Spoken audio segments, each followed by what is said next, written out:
session.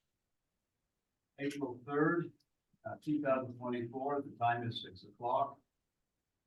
I will go ahead and open this meeting with prayer. Our Father in heaven, as we come before thee this time, we are so very thankful for the ability that we have to govern ourselves.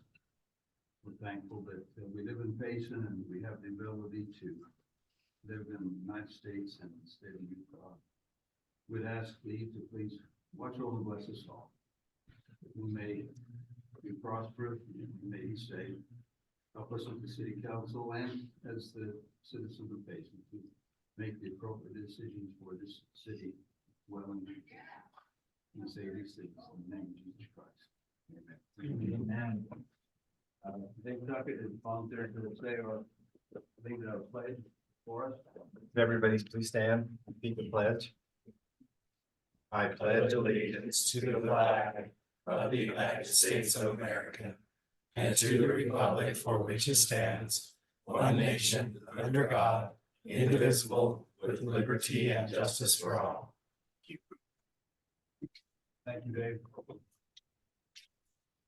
Getting on with the agenda, we'll go to the consent agenda. Number one, approval of the March 20th, 2024 City Council minutes. Number two, proclamation, Arbor Day. Number three, resolution, Municipal Water Planning Program, MWPP, annual report. If there's no discussion on these items of the consent agenda, I'm ready for a motion. Mayor, I reviewed the minutes, proclamation, and resolution. I move that we approve the consent agenda. I'll second that. We have a motion and a second. Roll call vote starting with Council Christensen. Yes. Council Hewitt. Yes. Council Rowley. Yes. Council Moss. Yes. Council Hyde. Yes. Thank you. Now moving on to D petitions. The CPC Mayor's Youth Recognition Award. Shelby, come on up.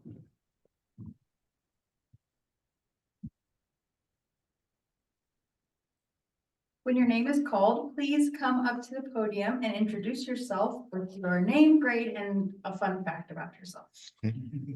From Mount Nebo Middle School, we have Millie Swenson. Come on up here, Millie, with me. Oh, you can come over there. Yep. She can come in the back. She'll introduce herself. Oh, okay, yes, she is. Hi, my name is Millie Swenson, and I like to go camping. I'm in 7th grade. Sweet. Millie, thank you. Putting them under pressure, are you?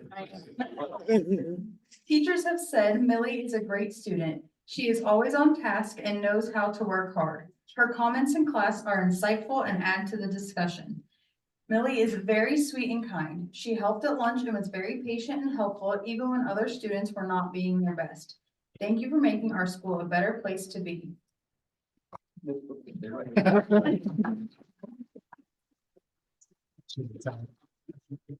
From Payson Junior High, we have Christian Jimenez.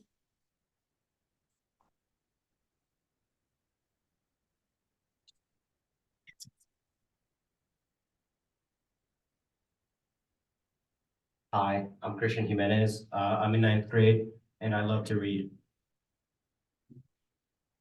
Congratulations. Come on up here with us. Teachers have said Christian is a wonderful student. He is always working hard and trying to do his best. His dedication to excellence is evident not only in his academic achievements, but also in his unwavering positivity and willingness to engage with his peers. Christian's kindness and willingness to support others, especially those facing challenges, embody the spirit of community and collaboration that we hold dear.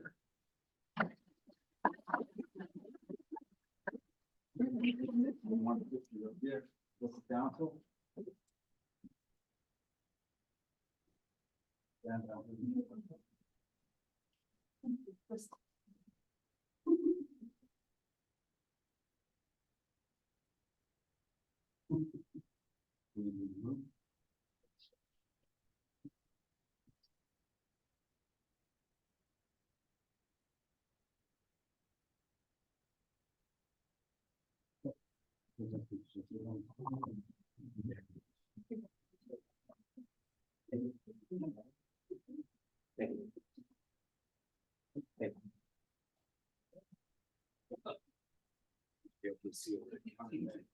Always my favorite part of council, every other week. That's wonderful. Moving on, we'll open up a public forum. Anybody can speak in the public forum on something that's not on the agenda. Please be cognizant of your time. I know we have at least one. Sandy, would love to have you come in and address us.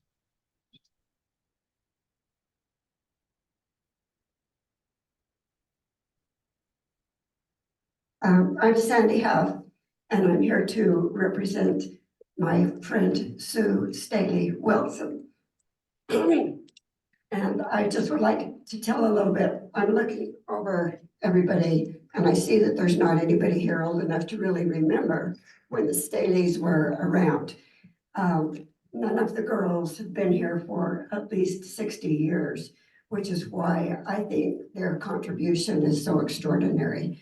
But they were the daughters of Byron and Delsa Staley. And if you happen to remember, Byron Staley owned a couple of restaurants. Probably the most well-known was By's Seafood Grotto, but he's been deceased for quite a while now too. So the girls all went to Petite Neat School. And as I said, it's been at least 60 years since any of them lived in Payson. And so when the first sister died, her name was Anne, and she died in 2016. And Sue made a $3,000 contribution in her name to the library because she used to be a librarian and she loved to read. And so I thought that was pretty nice. And then in the fall, her second sister died, and Sue made a donation of $3,000 to the Petite Neat. And because she was remembering that they all went to the Petite Neat. And at that time, that sister was also an antique collector, and she had collected one of the clocks and one of the bells from the Petite Neat School. And so they donated those items back to the Petite Neat. So the clock is hanging in one of the rooms up there now. And so now the third sister, her final sister, has passed. And she died in February. And she wanted again to present another $3,000 check to the Petite Neat in her sister's name. She says all four sisters have wonderful memories of our school years attending Petite Neat School. Be remembered sledding on the hill next to the school, swinging from those, what seemed at the time, huge tall swings, and playing marbles and hopscotch. A lot of us used to remember doing that. I don't know if kids do that anymore or not. But most of all, she remembers being the last one of her class, the last one of the classes that were allowed to hike up to the bell tower and sign their names up there. So I suppose maybe her name's still up there. All four remember how scary it was when the wind would blow whistling through the windows. We were convinced it was the sound of Chief Petite Neat. The Petite Neat Museum is a unique example of how old buildings echoing with memories of former students can be preserved. By donating to the museum in B's name, it is my hope that the history of the school, combined with the town of Payson's history too, will continue to be preserved. Caring volunteers have donated countless hours to maintaining the building and welcoming visitors. How lucky Payson is to have an historic building for community events and activities combined with opportunities for visitors to enjoy and learn about our local history. And so then I have the check for the Petite Neat that I have asked the mayor if I could present to him to present the Petite Neat, because I just felt like that it was noteworthy, the contributions that she has made. over the past few years in the name of her sisters, when nobody has lived here for, as I said, at least 60 years. So, Mr. Mayor, But I did have a chance to talk to Sandy on the phone and wholeheartedly support what she's doing right now. In fact, advise her to come do this, and I will bring together a letter and send a thank you to her personally. So thank you very much. I'd love to have a picture of us and. okay, I do appreciate that. And now that I see Brian here, I do believe he is over the petite meeting. I'm sorry that I. Just Bill's a good friend of mine. Okay. If you want a picture of the whole council, I think that'd be appropriate too. Yeah. That'd be great. Need one of those big cardboard. Come on up. I don't know why the camera is.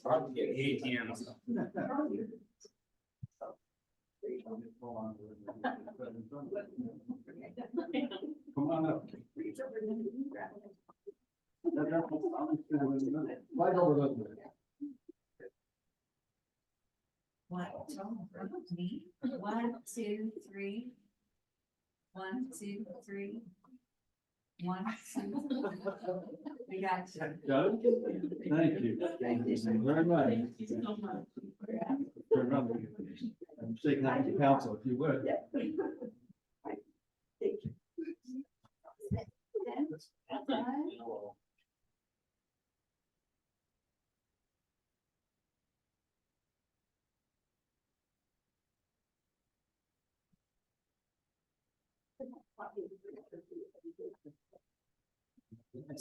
Go ahead.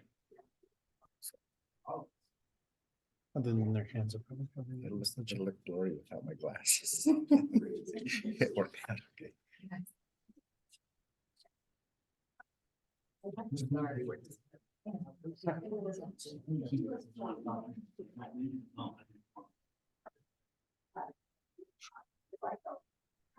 Her mother's family was the Palmer's family.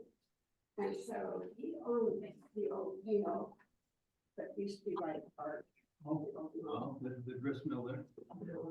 And then also the apartments, Palmer's. Did you make sure we're helping with that statue? More clear than, not my glasses, less blurry.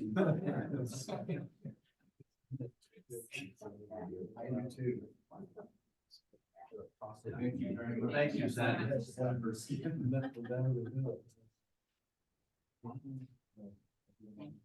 Come on up, sir, appreciate it. Hi, my name is Curtis Kenner. I'm here because neighbor of mine, Kevin Miller, was instrumental in helping several young men in my neighborhood to get their Eagle projects done. One of those Eagle projects was a pavilion in the Dry Mountain Park. At least 2 Eagle projects were done there. And I would like to ask if we can, as a city, dedicate that pavilion as the Kevin Miller Memorial Pavilion with like a plaque. I would love to head up helping make that happen. Kevin, after tragically passed away in a car accident a few years back, and I just think it would be a nice way to remember his service. I'm sure that we can more than consider it as a council and staff, and we'll get with you and the staff, and we'll see what we can do. Tracy, is that something you'd take care of, or is that Yeah, more I've Carl? got it written down right now, so. Okay, I'll talk excellent. with So, Wes and yeah. so if you'll touch base with the. Yeah, would you leave your Mr. Kennedy. telephone number with staff, and we'll Yeah, make what's sure your- that you're part of Curtis it. Kenner, 385-343-6479. 6479. Okay. Certainly a worthy cause. It is a Thank worthy you. cause. Thank you. I also knew Kevin Miller and about, what was it, 3 years ago, this time of year in March, driving up to work at, I believe it's BYU, and hit some black ice and was struck by a semi, had a family, wife, and so anything we do memorialize this good man, especially when he had hands-on helping these youth build that pavilion as an Eagle project. That'd be excellent cause for the community. Sounds like Council Rowley was very much aware of that, but thank you for making this all.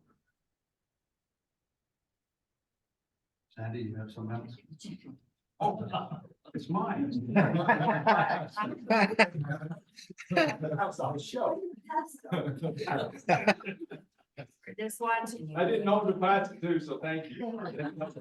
Thank you. Anyone else like to take advantage of the public forum? Do you have anybody online? There, Kim? Nobody's online. Okay, thank you.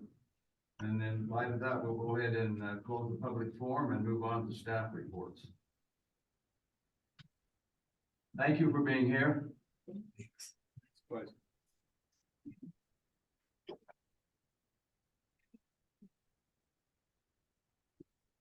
Mayor and City Council, I just want to take a minute and talk about our Easter egg hunt. I want to thank the mayor and Dave. They were there supporting me and that crazy event. So I just want to let you know also that the Parks Department I can think of all these fun events to do, but it's the Parks Department who physically has to make sure everything is to the right location, and they also help me clean everything up and put everything back. So I want to thank Wes and his team always for helping me. Savannah from the rec department also helped, and she found someone to be the Easter Bunny, so I appreciate that. I want to thank Chief Bishop and Chief Spencer for having both police and EMT present during that event. I want to thank the Payson drill team for passing out the eggs and being over the different age groups, trying to keep order as best they could. I want to thank Miss Payson and the attendants for passing out the prizes. And Linda Ellsworth from our office, she sold bunny ears, Easter bags, and puzzles. No puzzles were sold though, but just saying we had them there, just in case.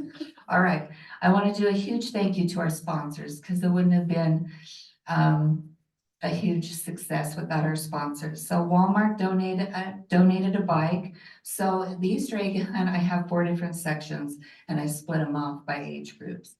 So Walmart donated a bike, Ron Gordon's donated a bike, Ace Hardware donated a wagon for the younger group. And then Payson City also donated a bike. Donated also were large Easter baskets, 1 per each age group. Gunderson Dental, Quality Inn, Coy from State Farm, and Zions Bank. And each year, Smith's donates tons of potato chips, and Payson Fruit Growers donates their cherries that I can throw out in the back. So I want to also talk about the Sunrise Easter concert we had Sunday early morning at 6:30. And I want to thank the mayor and Ryan for supporting that event.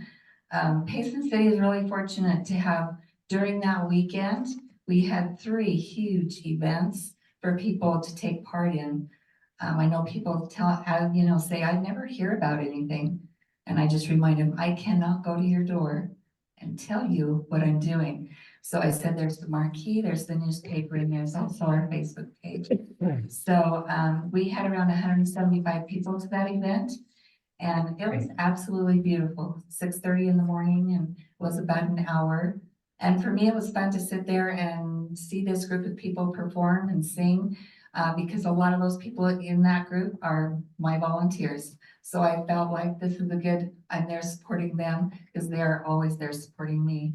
I want to tell you also about the next event we have is Arbor Day, which you guys agreed to the proclamation. It'll be the 25th this year. This year, we're inviting Spring Lake Elementary to join us at the East Hills Park. And we'll have a speaker, and then after Miss Payson will serve cookies and punch. What day was that? April 25th. We don't know time yet. I'm gonna wait till they return from spring break. And they've said they'll talk as a group and decide. I'll let you know. But I would love all of you there. That would be super. Okay, thank you. If you just stay right there for a second, Seth. Thank you for all that you do. In regards to the Easter egg hunt, there always seems to be something new that happens. Oh my, and this year was no exception. Yeah, you cure one and then another one pops up. And what age group was it that went a little bit too? 5 to 7. So this is my grandkids' age. So I had a mother who was late because I'm sure she was at Santa Claus, so she's trying to attend ours. And so she's like, well, I'm not gonna be able to get at the front. And so anyway, so she jotted across the 5 to 7 through the dirt, and then she's dragging her kid, he leaned down and picked up an egg. And everybody. So I'm yelling on the mic, age 5 to 7, you are all in trouble. I said, everyone drop your eggs and go back. And my husband, he's like yelling at my grandkids, keep going, don't stick around. So anyway, it was over in a couple of seconds, so. It was so fun. It's a great activity. It is fun, And there's yeah. always something happening. Control We try our best chaos. to cure that. Yes. And then in regards to the sunrise service, Eastern service, we had talked, Janine and I, just before it started, and we would like to see more people. By the time it started, we had to put more. you had to Yes, put more yeah, a chairs couple of out. rows of chairs out, yeah. Yep. Okay. Rawhide. We're good.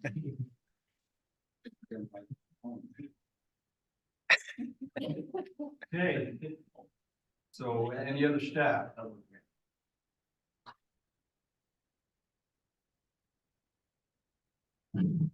Hello again.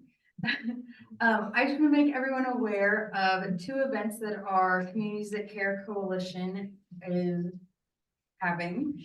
So on April 27th from 10 a.m. to 2 is our National Drug Take Back Day. And we'll have locations at Payson Market Pharmacy and at the hospital. So we haven't done 2 locations, so this is exciting. And then we also have on May 11th from 10 a.m. to 12 p.m. a car seat checkpoint event in the parking lot here at the city center. So people can come and make appointments and then get their car seats checked. And when was the take back? What day was that? April 27th. Thank you.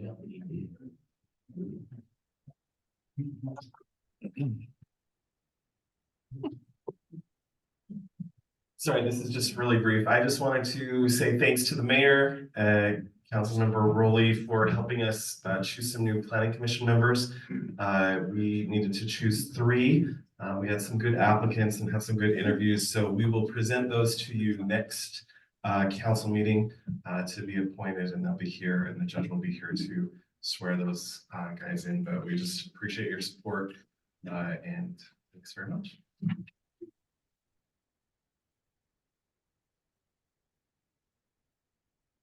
Just a reminder, April 20th is the Bacon to Payson event.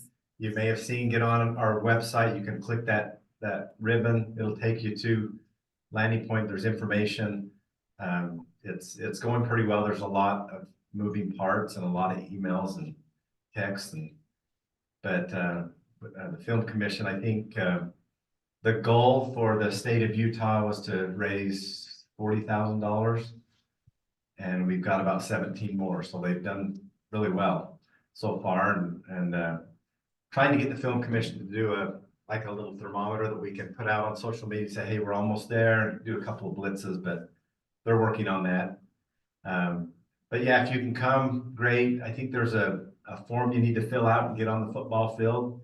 I don't know how strict they would be for council members if you're there, but you might have to sign up, and we're going to have the employees sign up as well. But they're expecting a lot of people, and Kevin Bacon will be here from like 10:30 to 2, and there'll be several events. But anyway, it's a good thing. The goal is to get 5,000 of these humanitarian kits and make them and get them to the nonprofit, the 6 Degrees. That's his nonprofit. So get involved, and should be fun. Hopefully, it'll be good. Just like to make a partial note, we're getting great community support.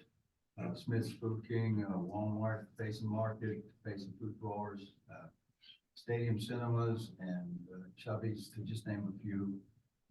They're some of the major ones, so we appreciate the community that we have. Yeah, we've had a lot of in-kind donations, and they're going to put that on their national social media and website for 6 Degrees and give them some notoriety. So yeah, the businesses have been really generous. Also, the Today Show is gonna be there, so we're getting hundreds of thousands of dollars of free advertising for Payson. Internationally. Yes, national and international. Okay, any other staff? Now, we'll go ahead and move on to council reports, starting with council. Usually trying to cover everything. Might start, we could give you a I better know, I wanted chance. to be there Sunday. My emergency in Salt Yeah. Lake, I'm driving home. So. Well, life I really happens. wanted, I heard, like this happen. Just thank the staff for everything they do, because they listen to me when I'm hanging on their door, asking lots of questions, and they're awesome. That's all I can say, that they're awesome. They listen to me. Probably bother them, but. That's your job, isn't It is. it? Thank you. Yeah. Okay, I have a few things. First, I had the opportunity to meet with Tracy. And we toured some parks and the cemetery, and he showed me, what all those things entail, and so that was great. Next, we'll meet about the golf course and maybe make me a golfer. And then also tomorrow night is the last night of the Citizens Academy, and so really it's graduation night. And it's been an amazing experience, so I'm gonna plug that again. I highly encourage everyone on the council especially to, get involved in the Citizens Academy next time it's offered, because our officers are awesome.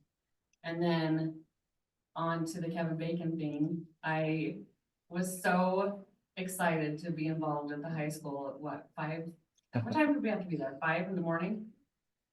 2 Fridays ago, and the energy there was off the charts, and it was so fun, and having the Today Show there, and yeah, we have a lot of free advertising, and I think Payson needs to take more advantage of that, because that's a major movie, and we need to do something to commemorate or make people go, okay, Payson, And we will. the place, and yeah, we need to get signs, or, like maybe a plaque even up here saying this is no movie, but, We still have the chairs.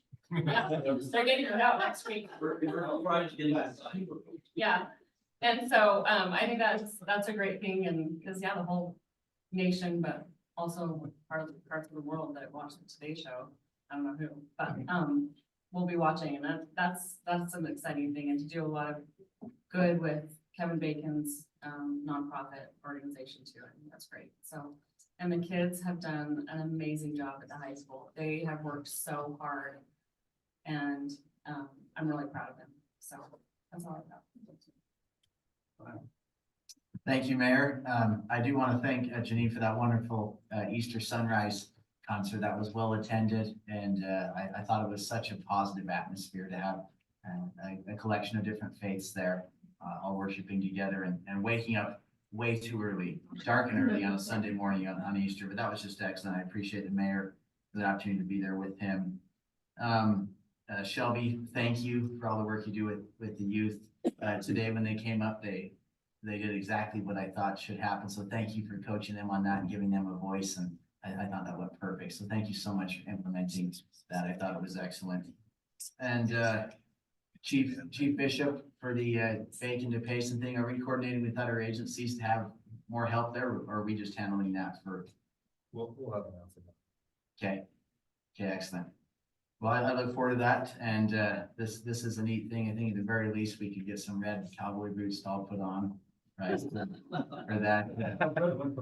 I know you've got some. You've got red ones in your closet somewhere. Come on. But I'm just so grateful to the citizens here that always care enough to come up and speak during the public comment. We had a wonderful donation today, and then also someone wanting to memorialize and commemorate someone. So I love the Payson City residents. This town is filled with wonderful people that really care, and I'm thankful for that. That's all, Mayor. Thank you. Brian. I just got a few things here. I don't know if anybody been over by MTech, the building, but it's going vertical now, so that's great. So moving along. Also, I wish Sandy was still here, but the Petite Neat, I saw this sign over in that place in the Spanish Fork that gives, sells all the old building materials, and they went out of business, but the last time I was in there, there was a sign that said Payson Downs on it. But it said for sold on it. I was so mad because I wanted to buy that sign and you can bring it back. But somebody donated it to the Petite Need, Oh, so, sweet. so somebody ought to make sure that's a real sign, but it says Payson Downs on it. Anyway, I thought that was cool, so. Then just on Main Street, just thank everybody that's helping with that. I know the staff doing a really good job of getting out and talking to the people out there. We're making great progress. I think they're ahead of schedule. And the contractors have been great. And just want to thank John specifically for keeping an update on the website, and so everybody can go look at that. So anyway, it's going to be a fantastic thing. And just the Kevin Bacon thing, just gotta have, it's gonna be fun when I can't wait. So thank you. Right. All right. As well, I love to see the progress on Main Street. It just feels so open and inviting as it is right now. And so when it gets all landscape, it's gonna look great. As well, loving the new ball fields. I know that was a couple of years in the past, but sitting there looking at that, and it felt good to know that we were part of that and moving that forward, and watching them play soccer on that. It was a little bit muddy on the infield, so hopefully nobody wandered in there too much, but which was good. And I appreciate Carl and all he does for the youth sports activities that are out there as well. I don't know if this is Tracy or Brad, but there is quite a bit of graffiti up in Dry Mountain Park. I don't know if you're aware of that, but we can get that covered up or cleaned up and maybe try to figure out who that is. It's always a challenge. It's frustrating Steve about that. They'll get on that. Yeah, but just had citizen pointed out to me, so I thought I'd pass it on. Otherwise, keep up the good work. Appreciate all the staff does. Mayor, I got one more thing. You bet, go ahead. I'll give you. Thank you. So Janine, I was gonna go to that Sunrise Easter thing, but you didn't come wake me up and get me up. So. You didn't knock on the door. What my baby? Next year, Brian. Okay. Just wait.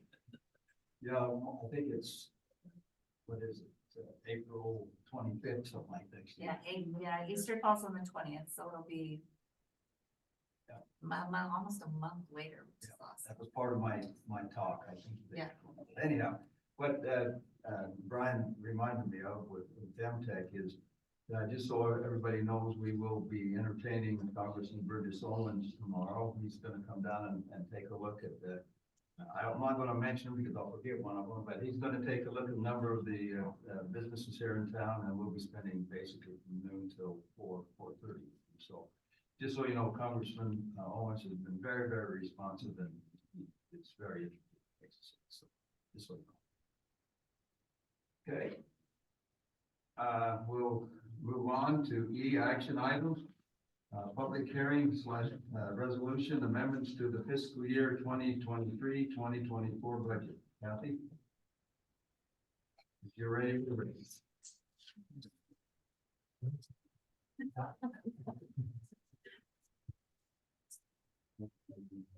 I thought it was for the work session. Oh, sorry. Robert's gonna bring it up in just a second.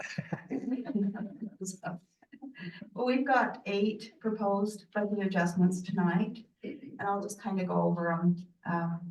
Hopefully the view will be up soon. The first one is the Payson fruit growers. It's a pass-through from the grant. Remember, we got a water grant, and a portion of that has to go to the Payson fruit growers. We're paying them $250,000 a quarter to get that paid off. The next 2 are transfer from the capital fund to the water fund. If you remember, a couple of years ago, in 2022, we got about $2.2 million in ARPA funds. We decided to use them on the sewer line by the high school, the new well rehab, and the PI project. So the remaining funds are transferred to the water fund, be able to use the remaining funds there for the well project. The fourth one is a reserve account for the sewer bond. We were just notified this year that by our bonding agent that we have to have a reserve. for that bond. So this allows us to pay that out of that fund. The next one, the fifth one is a transfer. It's kind of a loan from the capital fund to the electric department. And we'll bring forward a loan document here coming up soon. But this allows us to pay the 10% down payment on the big generators so that we can get that process going. Kathy, can you stop for just a second? Kim, can you let me share? I've already allowed Kathy to share. Is that whose computer you're on, or the DRC room? Robert's DRC in, room. You're what? he's in the DRC room. There you go. Thank you. Good? There we go. Good. There There you we go. go. Okay. The next one is the use of fund balance in the BNC fund to extend the Main Street project to Utah Avenue. Number 7 is to allow up to, and this is kind of an estimate, $3.5 million from the general fund to the capital fund. And if you remember, the general fund is only allowed 35% of revenues to be held in the general fund. Anything over that, we transfer to the capital fund for you to determine how to allocate that. So this is kind of a projection of what we think we might need this year. Excuse me. That is to stay in compliance order. So we don't Right. get it. Okay. Right. Number 8 is the purchase of a D6 dozer for the landfill using fund reserves. So currently, Kent has some excess fund reserves in the landfill, and he feels it's prudent to get this piece of equipment. The last one is the police department recently received a grant for mental health, and they'd like to use it this year. So this allows them to recognize the grant and be able to expend the funds. Do you have any questions? I got a question on the cap fund. So that's money that we're putting aside because we have to be in compliance, but we don't have any specific projects to assign to those, so. Not right now, so it'll stay in the capital fund. So we can find projects that'll be good for the city. Right. Yeah, right now in the capital project, there's about 10 million, but that's part of the Main Street program. So 7 or 8 of that will go in there. So this will help bolster that for whatever the council, whatever projects either we bring forward or whatever, you guys decide how to spend that. It's just putting it in that to hold for reserve. And it is kind of an offset for the loan to the electric department right now too. So it kind of is a wash right there. Kathy, you have a question about the transfer loan to electric, and Sean, you can help too. This is as if we were purchasing 6 generators. Is that correct? Is that what this is? It's on how many you decide. This would be for 6. It would be for 6. Yeah. Okay. It's 29 million about roughly for doing 6. That's Yeah. just the generators, not the plant, right? It's the generators and the plant, the building part. Yep. So I hate to throw a wrench in everything, Sean, but I'm really, as I've studied this more, I'm really having hesitations about doing 6. I wonder if 4 is the better option. Save Payson City about 600,000 a year, and then also I wonder if we could raffle enough money to purchase the other generators later. I'd still like to see the building built big enough to fit all of them, but I wonder if the cost and now we're seeing, we saw some negative pricing coming across on the power grid too, which is an interesting phenomenon for sure. It's happening now, which makes you want a plant more. So Yeah. that's kind of, yeah. Well, this just gives us some flexibility. It's not money that we'll absolutely spend. It just gives us the Right. flexibility. Yeah, but I still want to dive in deep to that and have that conversation. I want at least 4. I'm just not sold on the 6 yet. Just wanted to. With the dip in the price, I'm looking more in the other direction, because then we can set our median amount that we want lower and write it out, pick up more of that cheap power when we need it. And then when we're in those peak hours, we need more, we can generate it ourselves for less money than buying it. And this is something we can have. Yeah.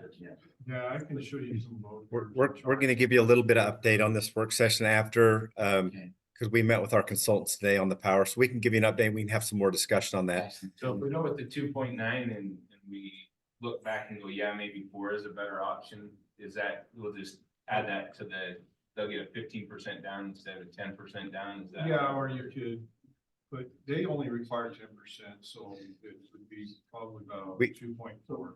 So just because we do this, doesn't, we're not obligated to spend the whole. Right. Right, if we spend less, it just goes back to fund balance. Can I do my little? I know what you're talking about, Sure. but I understand what you're saying. Yeah.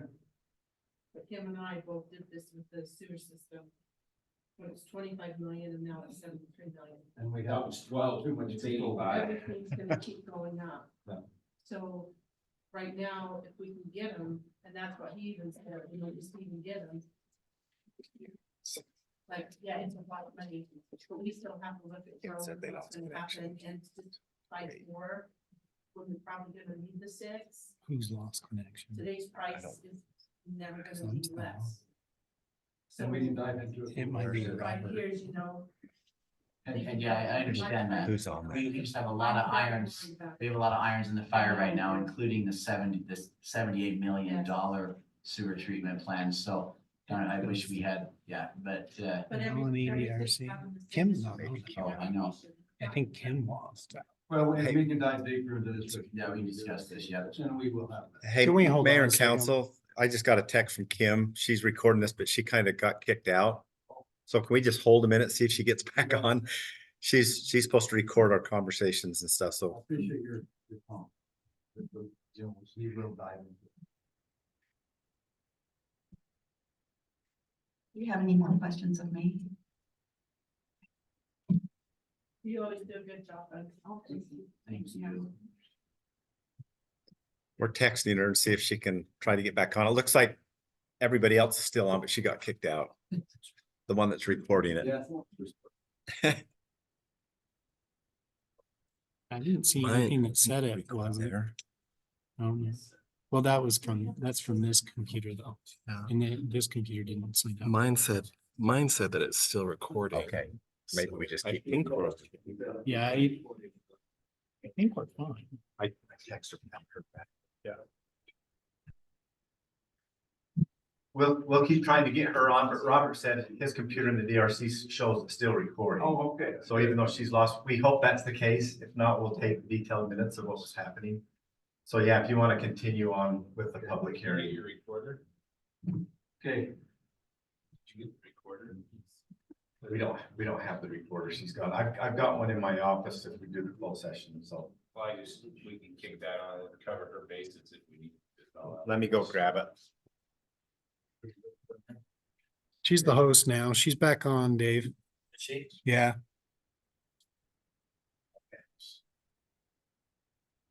There we go. Still waiting. No, All right, Kim, did you get Kim, that? can you hear us? You're just kidding. see, it says it's still recording. Says it's recording. Yeah. Okay, It says- Kim, you're on mute if you can hear us, but we'll continue.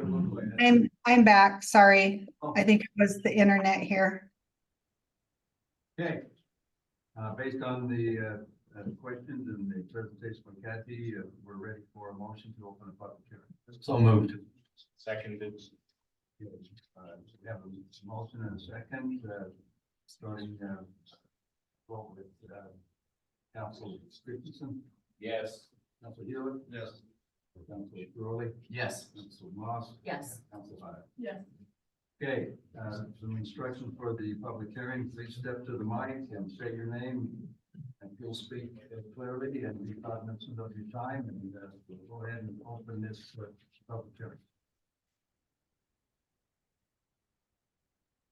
Not seeing anyone here in the council chambers, making that their way up the mic. I checked with Kim. Is there anybody online? No one's online. Okay, thank you. Based on that, we'll go ahead and close the public hearing. I'll make a motion. Accept the motion to do that. I'll make a motion to close the public hearing. I'll second it. Okay, roll call vote, Council Hyatt. Yes. Council Moss. Yes. Council Rowley. Yes. Council Hewitt. Yes. Council Christensen. Yes. Thank you. Motion carries. Okay. Any further council discussion? If not, I'm ready for a motion on the resolution. I'll make a motion we accept the amendments to the fiscal year budget of 23-24. I'll second that. Okay, I have a motion been seconded, roll call vote, just starting with Council Christensen, Yes. Council Healy. Yes. Council Rowley, Yes. Council Moss, Yes. Council Biden. Thank you. Appreciate it. Then F, we'll go to work session, fiscal 2024, 25 budget. Mayor, if I may, that's our last item. We wanted to do that in the DRC room, but had a potential purchase of real property, so I'd like to, if the council would make a motion to go into a closed session, maybe we can go in my office, talk about it briefly, and then go right into the work session in the DRC, and that work session doesn't need to be real long, but we have just a few things to talk about, and you can talk about the power too if you want. Got a question for Dave. Does that work, our closed session have to be publicized, and did we get that notice? No, if we know about it beforehand, but if we can do it, if it comes up after the agenda, it just has to be three-fourths of the council that agrees to go into it. Correct. So you can make the motion. Do I need a motion to deviate from the agenda? We're at that point. If you want to do that, it's fine. But Council, I motion that we move to a closed session. I'll second that. okay, all in favor, say aye. Aye. Great. Dave, I need, you may do They a have roll call on to that. Oh, do a roll call, okay. you roll have call. to state the reason, Dave. Yes. Council Rowley. Yes. Dave, you have to say the reason. Council Christensen. Yes, contingent on the fact that we are doing this closed session for a real property discussion. Does that work, Kim? Yep. Thanks. Okay, we'll adjourn, we'll be right back. And then when we come back into an open meeting, we'll just go into the DRC room. So if anybody wants to go there, we should be in there shortly.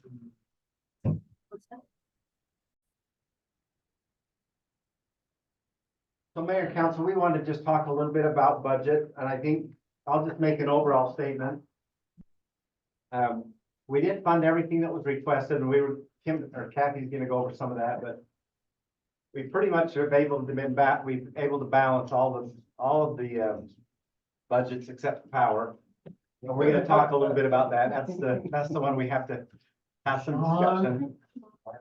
But other than that, I'll let Kathy go through what these little checks here, what is funded. There's some that are not funded.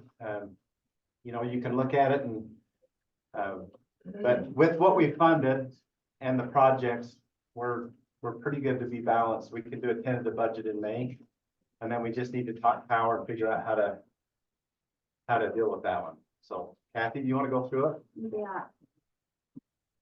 Well, I'll just kind of go through the projects and talk through, and I think what our proposal was is to let you know what we've got now. If you have concerns, if you have questions, if you see something in there you don't want funded or whatever, we'll work with you. So the first thing on the list, of course, is a senior bus. And Carl has been trying to get a grant through UTA to get that bus. I don't know where it is right now. If we get the grant, that'll come out of the seniors budget. It'll be through the Mountain Land Eldridge grant. The next is the swimming pool. Do I have one? Did you? Is Staples? You didn't start on the top. Oh. Hey, well, I was trying to read the meeting law. Okay. The library, the first thing is the library feasibility study. One more up. Am I still not done? Oh my There you God. go. Okay, let's start with B and C. I'm back. Okay, I'm sorry.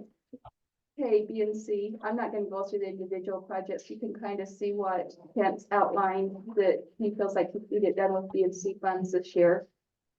B and C stands for? Class B and C road. Road funds. funds. So we That's get the road gas funds. tax. They have to be spent on roads. Thank you. Bad car hold. The next is in the general fund, and I didn't put in wages, yet, but we can bring that forward, assistant city manager. In building maintenance, Steve would like to do a roof repair on the 40 South Main building and carpet the banquet hall. The seniors use the, banquet hall quite a bit for their meals and things like that, and it's getting a little warm. In the fire, Scott would like to get extrication equipment, a florist side by side. That's a rollover from last year that he hasn't been able to get. Plus, there's additional costing with the timing of it, I'm assuming. A brush truck, we haven't funded this year, but we did put in a trailer for the florist. Browns would like 2 Ventric mowers. It'll be $25,000 annually. The total cost of that will be $100,000. They just. We look for a used Polaris side by side.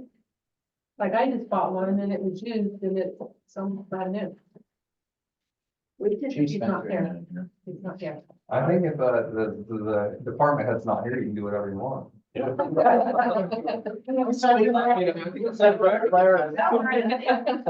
by side, we could do a golf cart then. Yeah, absolutely.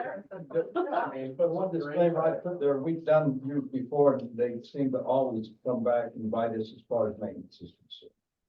And you do get the warranty with the new. But you still get warranty on a lot of them if they haven't really reached their mileage. We could look at that, really. No problem. The thing is there's a lot out there because people's budgets are not able to pay for them now, and so people are getting rid of a lot of that kind of stuff. How much discount did you get buying used versus new? A good deal. Good, good deal. That's all I can tell you. Okay. Top secret, okay. So. I don't know. I just know it was a good deal. Gotcha, okay, gotcha. Tell your husband. Yeah. Yeah, he's like, it was awesome. Turns out you're paying more than a new one. He was looking at new ones, and so I'm glad he came home with the used, because he said it was thousands cheaper. $1,000. No, he said $1,000. It's missing like a little bit off. Yes, yeah. So when we purchase stuff like this, do we also, like when we purchase cars and trucks, do we go through the same thing where we get the state discount? So we got a can, state bid, yeah. yeah, so we can get probably pretty good deals. We can probably buy a new one for what it would cost to get used. Okay. Yeah, that's. We do that. We probably do a state bid. Okay. Yeah, good point.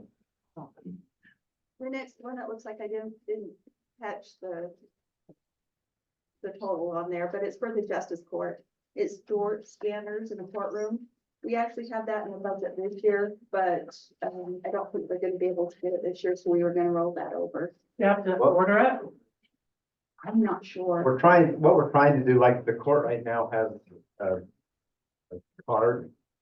We're trying to do that with all the entrances, it's more secure, and I think the technology now you can put it on your phone, so you can scan, and you guys will be able to do that too as the council, scan. We changed the code here for some security, but the technology is just better, and I think Steve has been working with that. Like I say, we have it in the budget this year. This is in case it doesn't get done and we just roll it over, but we're hoping to make it a little more secure around here. You know, one of the things with the push buttons too, you could, over a period of time, you hit the same ones and you can see where we're at. How much ones? I wonder what the code is. You just have to figure out the 4 sequence. Yeah. So the next is the library, the feasibility study. And also they are requesting out the park funds, self-checkout. So we're not quite sure where that's gonna land yet. So what's the feasibility study? For a new library. How feasible it is to bond or finance a new library. The next is some planning projects, and studies. Yeah, that's a lot. The one thing I want to point out is the facade grant, this $150,000. We're actually going to move that to the CDBG fund. We have a fund. And this is additional amounts that we're going to contribute to the facade, the $150,000. The police, there's Just a question on that, Robert, I know whatever we don't spend, it just falls to fund balance, but just, I don't know if we'll be able to get all those done in a year. I mean, I don't know what your thoughts are. Well, I think that we'll probably get pretty close on our 100,000 that we've committed already. This was in addition, so. No, I mean all the studies. Oh, all of those studies. Yeah, I know there are plans to do them all. If we don't get them done, it falls to fund balance, so. This one is gonna go, that one is gonna go, definitely. The motocross is ongoing, so having that there would allow. We have people ready to do that work. Yeah. So most of them probably. So most of them could probably. Okay. go. And Robert, just real briefly in a nutshell, what on Title 19 and 20 code amendments, what codes are those? That's our zoning code. Zoning. And Zoning subdivision. and subdivision. Okay. And they're not 19 and 20 anymore, they're like 12 and 13. Yeah. Okay, it's zoning codes is what Yes, you're. the zoning and subdivision. code. We've needed to update it for a long time. Yeah, that's excellent. Very good. My question, Kathy, if we move to CDBG, is that money that the city, is that then subject to CDBG regulations? You mean when it's going to be spent on CDBG projects? No, with the requirement With they the have. requirements. The matching funds and the. Right. But yeah, we're moving that People. to funds over there. Right. Is that what you, the question? So we have a pot of money right Right. now that's the city's money that's not obligated to any sort of CDBG requirements. My question is, if we move that CDBG, that 150,000 to the CDBG fund, is it then subject to CDBG requirements, or is it, I mean, it's still just city money? It's still city money. Yeah, I don't think It's just a that's fund all I'm that we gonna should to help track it. It's just tracking, we're not subject to those reports. Because that is something that we are finding a lot of difficulty in is we have a grant for a lot of the facade improvements, but finding opportunities for people to actually qualify for the federal requirements in order to receive those funds is very, very difficult. So. And those requirements that they have to have certain builders because of federal requirements. Well, the builders, the Jobs. the moderate income ratios that they're actually. Working with the federal government is so much fun. One thing on the equestrian park feasibility study, there's a grant out there that we're applied for, the 50,000, we might not have to do all that. And then we did get a large grant from MAG and UTA, or not UTA, but UDOT to help with the Neville Beltway plan. So we might not need that much money.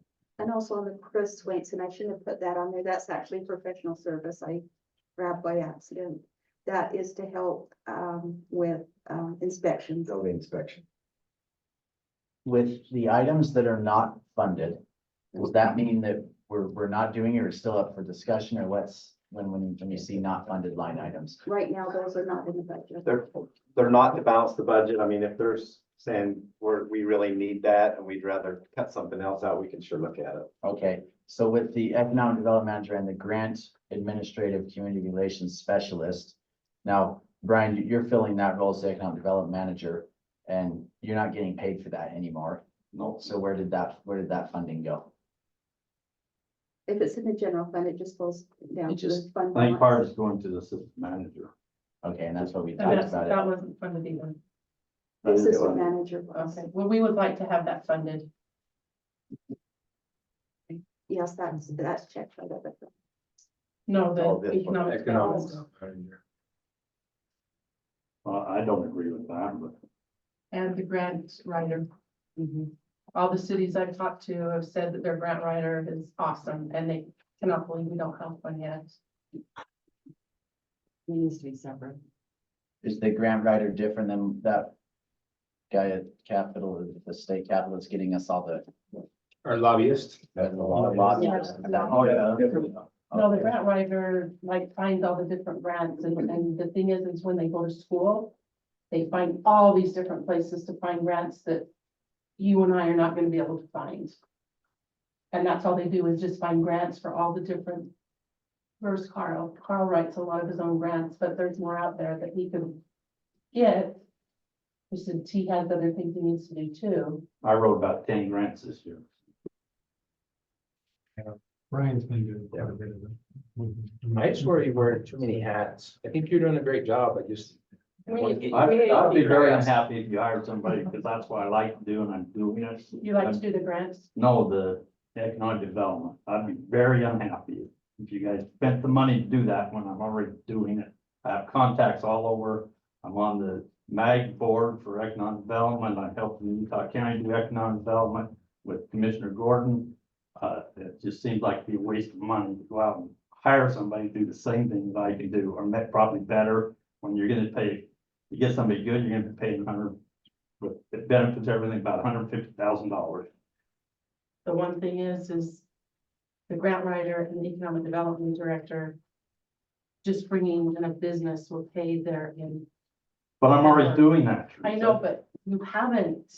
What do you mean I It haven't? hasn't happened. It doesn't happen overnight. I realize that, but for 6 years, when we do the same thing all the time, and we're still getting the same thing. We're like, getting the you hotel. You literally brought in. Are they getting you ready to called break it the ground? trailer, What? Are they getting ready to break ground? and you were awesome. And Brian helped. I know. As well. When, but you Would- helped us a lot. Would there be a way to get somebody? You asked when, if what I do, if you want to I get. know you do a lot, but I still feel that we need another person to be out there who's already built a city. I think it's also wise to have it separate. I do too. I think it should be separate. I think, there are conflicts of interest, having the economic development manager on the city council and doing that, and doing the grant writing. It needs to be separate, just to cover all of our bases. I know you've done a lot, but you ran for city council for a reason. You also left city council to be the economic development manager. I don't think you should be both. Well, I'm not He's not officially. doing that. I know, I don't think you should do it. I think it should be separate, just to cover the city's bases, to cover our tails, for lack of a better term, without Actually, gives swearing, them more, and so, gives them more clout being on the city council doing that. clout with what? When I meet with people. I don't think it does. I don't think that really makes that big of a difference. I think it should be separate, just because it's wise. I can tell you how much he does. I understand, we're not denying. Well, Teresa said I didn't do anything. Oh, You said I didn't. what did I accomplish say? Who's recording that? It said, I know you've done a anything. lot. But you said you have brought one thing in.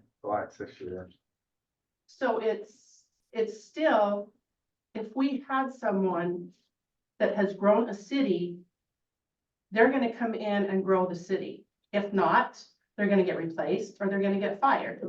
But that's. I realize I know, it takes but time, just hear me out, Mayor. just hear me out. There was an economic director here 20 years ago. He got fired because he did not bring in stuff. But he didn't have enough time to do that. You gotta give time. It doesn't, you plant seeds maybe 10 years down the road, it happens. The one in Lehigh that you have went to school with, it takes time for those kind of things to happen. And if we're talking about time, yeah, 6 years, that's not very much time. Can I- And much of, and I hear it time and time again, they're not ready to come yet. But if you have a personal relationship, which Brian does, then when the time comes, they will look at you instead of going to somebody else. I have heard it time and time again. Yeah, we know about Payson, but we're not ready yet. You're not ready. But you don't know what I've heard. And I don't wanna say it because it's mean. So, I mean, I did say that. That's kind of mean, but I've heard that from like several other cities. They're wondering why we don't have an economic development director that's bringing business in when you look all the way around and everybody else is bringing it in. They keep saying, what's wrong with But Payson? everybody else has more population. I don't think that one person can take all the credit or all the disdain. I think a position like economic developer, it's a tricky thing because, yeah, we bring someone in, paying them a bunch of money, and then do we fire them every few years because they're No, not because meeting that's why expectations? you have to make sure you get the good one. And you would actually bring How do you in, know you get? you would actually bring in other economic development directors to question them. Because we don't know. We haven't had one. We don't know. And not only that, they can see where they developed. I You're think gonna know what they're it's a developing. good thing to explore it. And if it doesn't work out, maybe we can look at Brian taking it over again. But I also know that the mayor has a lot has built a lot of relationships too. Possibly more than anybody else in this room I could buy. think so. So, So do we make the mayor the economic development? guy? no, that's not what I'm saying. No, that's not, my point was I wanna that, back hold on, I'm Brian not up. finished. So, with the mayor building all these relationships, I think that those built relationships are good. They're solid. But there's And they're the same with him. there's relationships And that so- Brian has that I don't. But having the economic development manager and the grant writer and all that stuff as somebody on the city council, I don't think that's wise. I think that's extremely careless of us as a city. We need to cover our tails. I don't wanna write the grants, I just do it because it's gotta be done. If Well, you can- hire a grant writer, I'm perfectly fine with that. But also What if with we the hired a development. grant administrator, community economic development assistant kind of thing and just, Assistant to who? But assistant to who? They need to be the main person. They help Dave and the mayor. maybe. Dave and the mayor, I just don't know. Well, because they're if you supposed put- to answer to us. You go to other cities and they answer to the council. So if they offer something to somebody, they have to come and ask us first. They can't just offer and then come and ask us. We have to give the perimeters, Offer what? I don't know what you're talking about. like tax incentives and things like that. There are no taxes. There are no. Generally. We always have The to follow. state legislature is. Oh, they took that away? They took that away. So there's still a way to do it, and you can talk to people, here's the way that you might be able to do this, but you have to go, we have to get it approved. I'm glad that they have, I'm glad they did that. Here's what I was thinking, and you guys are happy to change whatever you are, but I put in for assistant city manager. I've done that for several years, and I always cut it out myself. But I'm getting to the point where I'm gonna retire. And I thought the assistant city manager could work with economic development and do both. And Brian's only gonna be on one more term, but after a couple of years, whether the assistant city manager steps into the manager spot, because you guys are happy with him, or you go out for somebody else, but that person could help with economic development, do it, economic development along with Brian and the mayor, and kind of ease into that. If you want an economic development manager, a grant administrator, and assistant city manager, I think that's too many people. If you want me to cut out the assistant city manager, that's great. I'm just, in a year or two, you're gonna have to make a decision of who you're gonna bring in. I thought if you bring somebody in sooner that starts working on economic development, you guys can see how you work with that person. And whether you wanna bring a new person in to be the city manager, or if you wanna say he hasn't worked out, we're gonna put it out and go that direction. So that was kind of my thinking, because I don't think Brian's gonna go another term, and I do think he's been effective. I mean, if you talk to the state people, MTEX, we've had quite a few things turn in here, and I know you think, well, we didn't get Home Depot, and so we're failing. But man, we've talked to Home Depot so many times, we've worked with Woodbury. Woodbury's a national developer, and they're not saying, you guys, if you guys had an economic development director, we'd fill our pit up. No. It's just not the way it works. So I think there's good things coming, but that's why this is on the agenda. If you guys would rather have different positions, and I mean, that's the majority of you. 3 of you said, we're not gonna do an assistant city manager. We want the grant economic development manager. That's what we'll do. I Well, think the grant writer would be great. I think, this is what I'm thinking.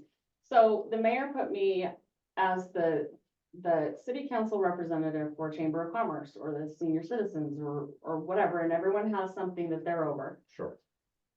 If I was also the Chamber of Commerce president, or if I was also the director of the senior citizens, I don't think that's right. I think we need to be separate. We can be a representative he should be the representative for the Economic Development Committee, but he shouldn't be the manager, whether he's paid or not. I think it should be separate. We should be the representatives for these different entities. And that's why I'm not going into the library board going, you're gonna do this, this, and this, because I'm the manager. It's the same with the Economic Development Committee. So I started the Economic Development Committee 10 years ago, you say I have to get off the Economic Committee? I as just chairman? said, Brian, that you would, As yes, chairman? yes, I think I you should started be that the 10 years representative. ago and they voted for me to be on the Economic Development Chairman, so. And I can tell that you're very sensitive and kind of, Yeah, defensive about it, but I don't think you should be. It's not something, oh, we're trying to get you out. We're trying to save the city and we're trying to cover our tails. as the city. You also ran on the premise that you would I've be, been on the economic jump chair while I was on city council before. that's okay. It's different now. We're growing too much. And the growth is coming, and you might, however we vote, you might have to let it go. And I can tell you're getting angry, and I can tell you're getting defensive about it, but this is something that's been on the way for a long. But at what cost would that be? We've got a good self-esteem. We've got a lot of things that are coming our way. So why would we And bring just a somebody in? second, but just a second, we've got a lot of good things coming our way. And they are a direct result. And I've done some of it, Brian has done some of it.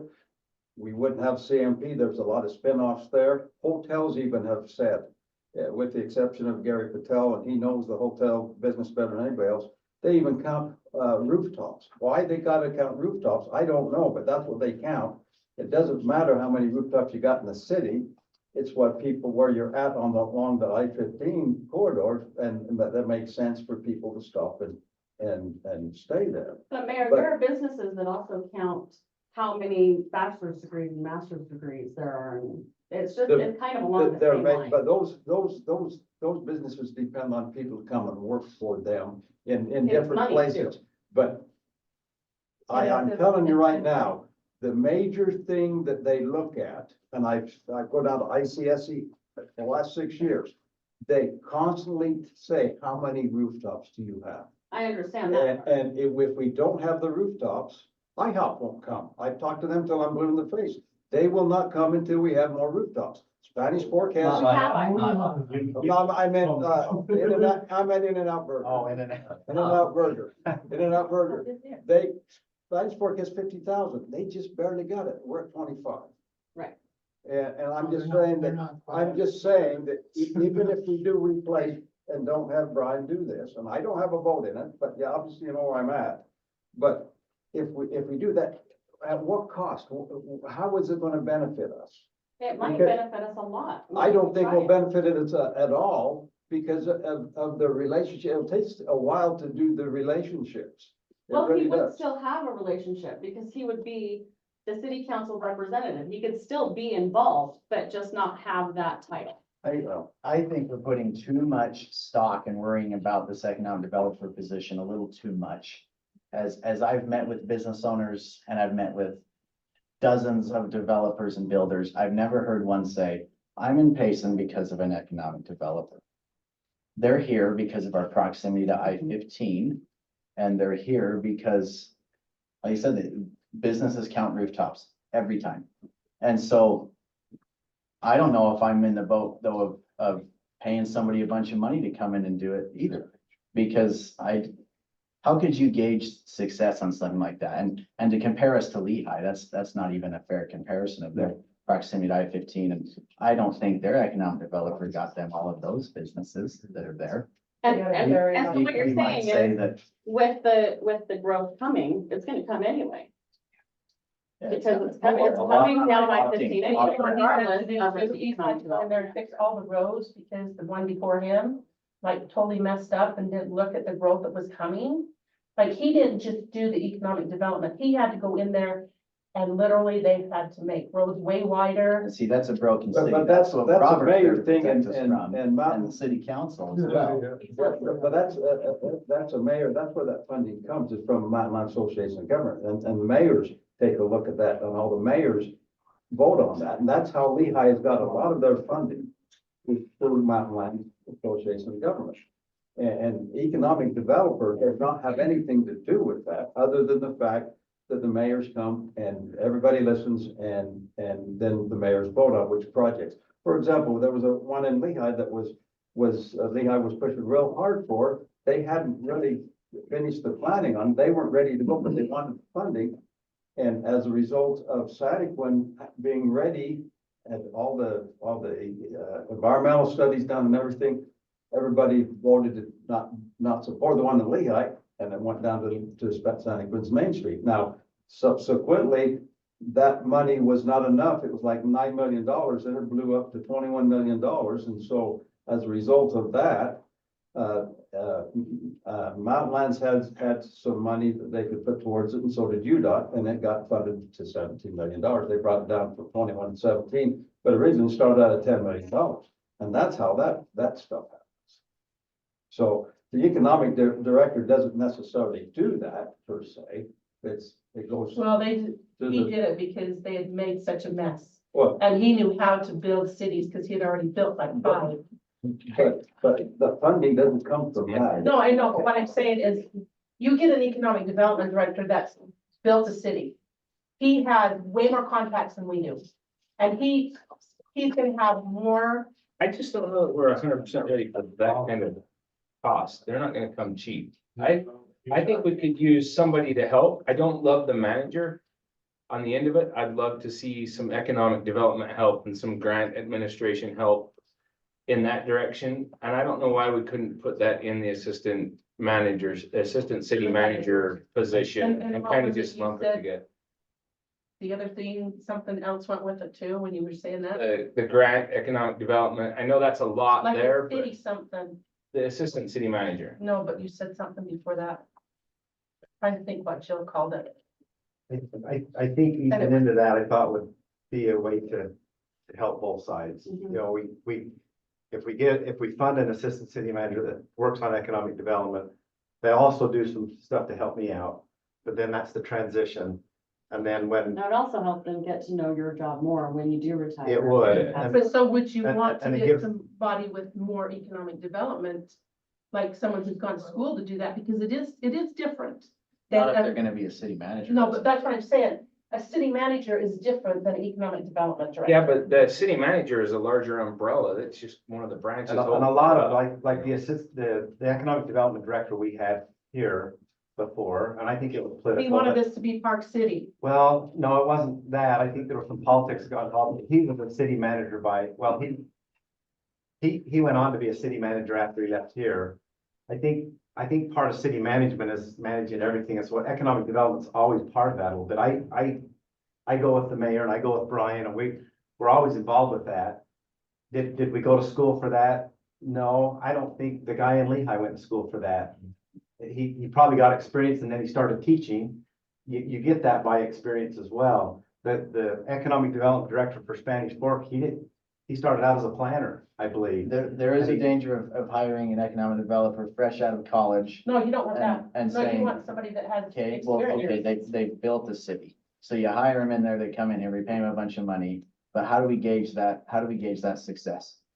There are a lot of people that go through that MPA program that are looking for jobs. I mean, I remember Orem. I mean, there's one right now that works down in Texas because Orem's a mess. But he got his MPA, so he didn't focus on economic development. That's what he was doing over in Orem to help that. So I think whether you got an MPA degree or whether you have experience, I think the thing about an assistant city manager's, you 6 can all see how it's going and you can have your input. And if I just think it might be a way to ease into it. But again, it's your choice. The other thing that I just want to say, and it's because I know there's emotions on all sides, is we wouldn't have got Paris RV without the mayor and Brian. And I know, because the mayor just literally called up. But there was work to do behind the scenes, and an economic development director would have done nothing to get them here. Well, no, that's what they do, is that they call all day long. They're on there and. But that's what I'm saying, the work was getting done. We wouldn't have had MTech without these two. We're hoping to get a really nice restaurant that's looking hopeful. They won't come with just an economic development director reaching out. I mean, the association, I think they've done more work than you're realizing, and I don't say that flippantly, but I'm saying Brian retired, and so he had the time to do it. And the mayor retired. We couldn't do that. We couldn't do that, like you're saying, if somebody had a full-time job trying to do it, because it takes a lot of time. So if we hired somebody to like assist you, could we plan on him to do a lot of the We economic could do, development? yeah, we could put that as one of their duties, is you're over. And then the grant writing, but then he'd probably have to have an assistant to do all that stuff, because the grant writer, I know, also can stay really, really busy just looking for the I grants and wanna writing make- them.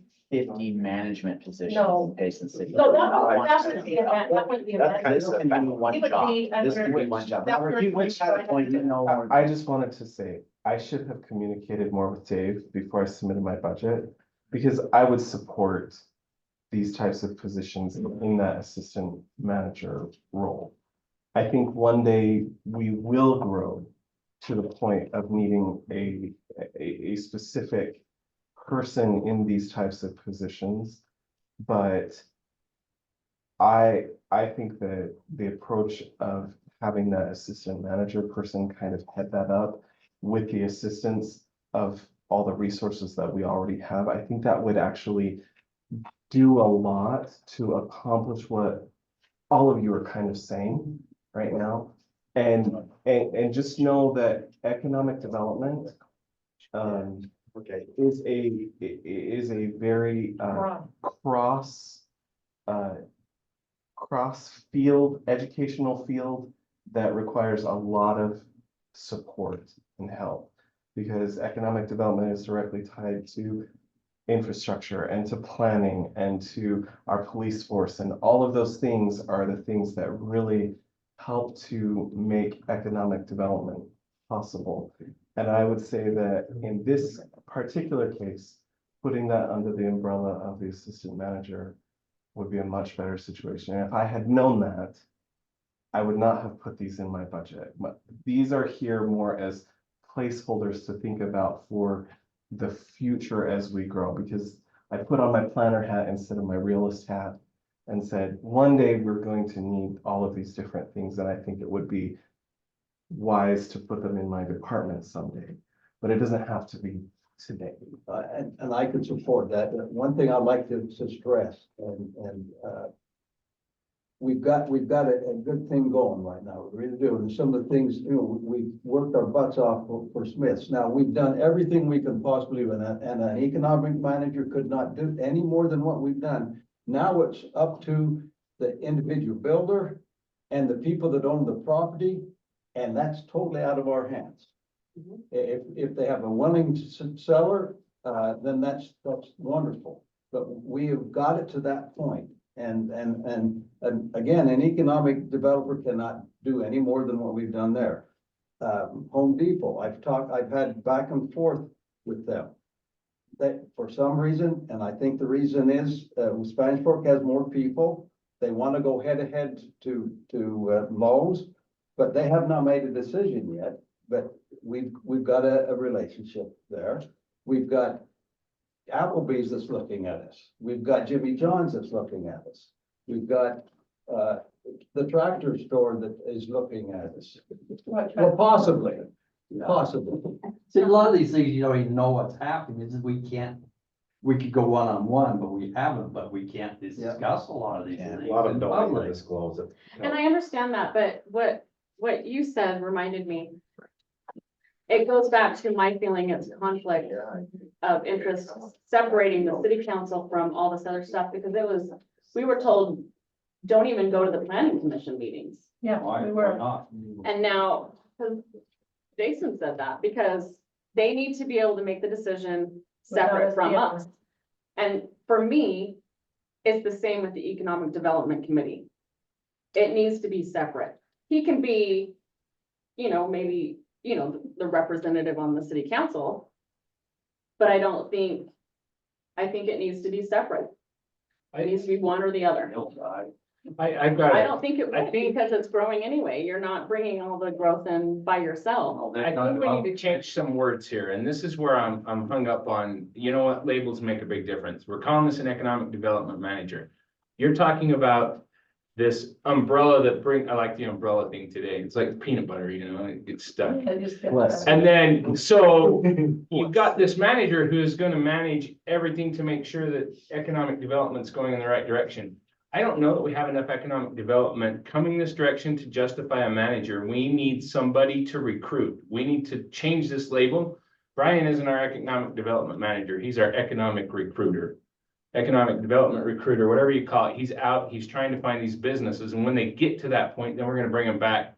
The assistant city manager, the planning and zoning will work through all of this managerial issues. We're not we don't have enough business coming in to need a manager. We need somebody to go out and get it and hunt it down. And I know that that's probably what an economic development manager is supposed to do, but I don't like the term. But if you did it like with your guy, your assistant, like half of his time was spent doing economic development, and then, because you even say it yourself, you go to all the meetings with them.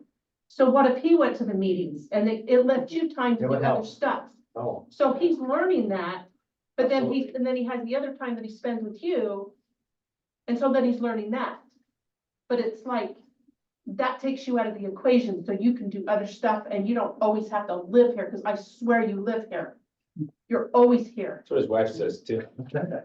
Okay, I gotta say something. Sorry, I'm just antsy. So I think, and I don't wanna get in the fight.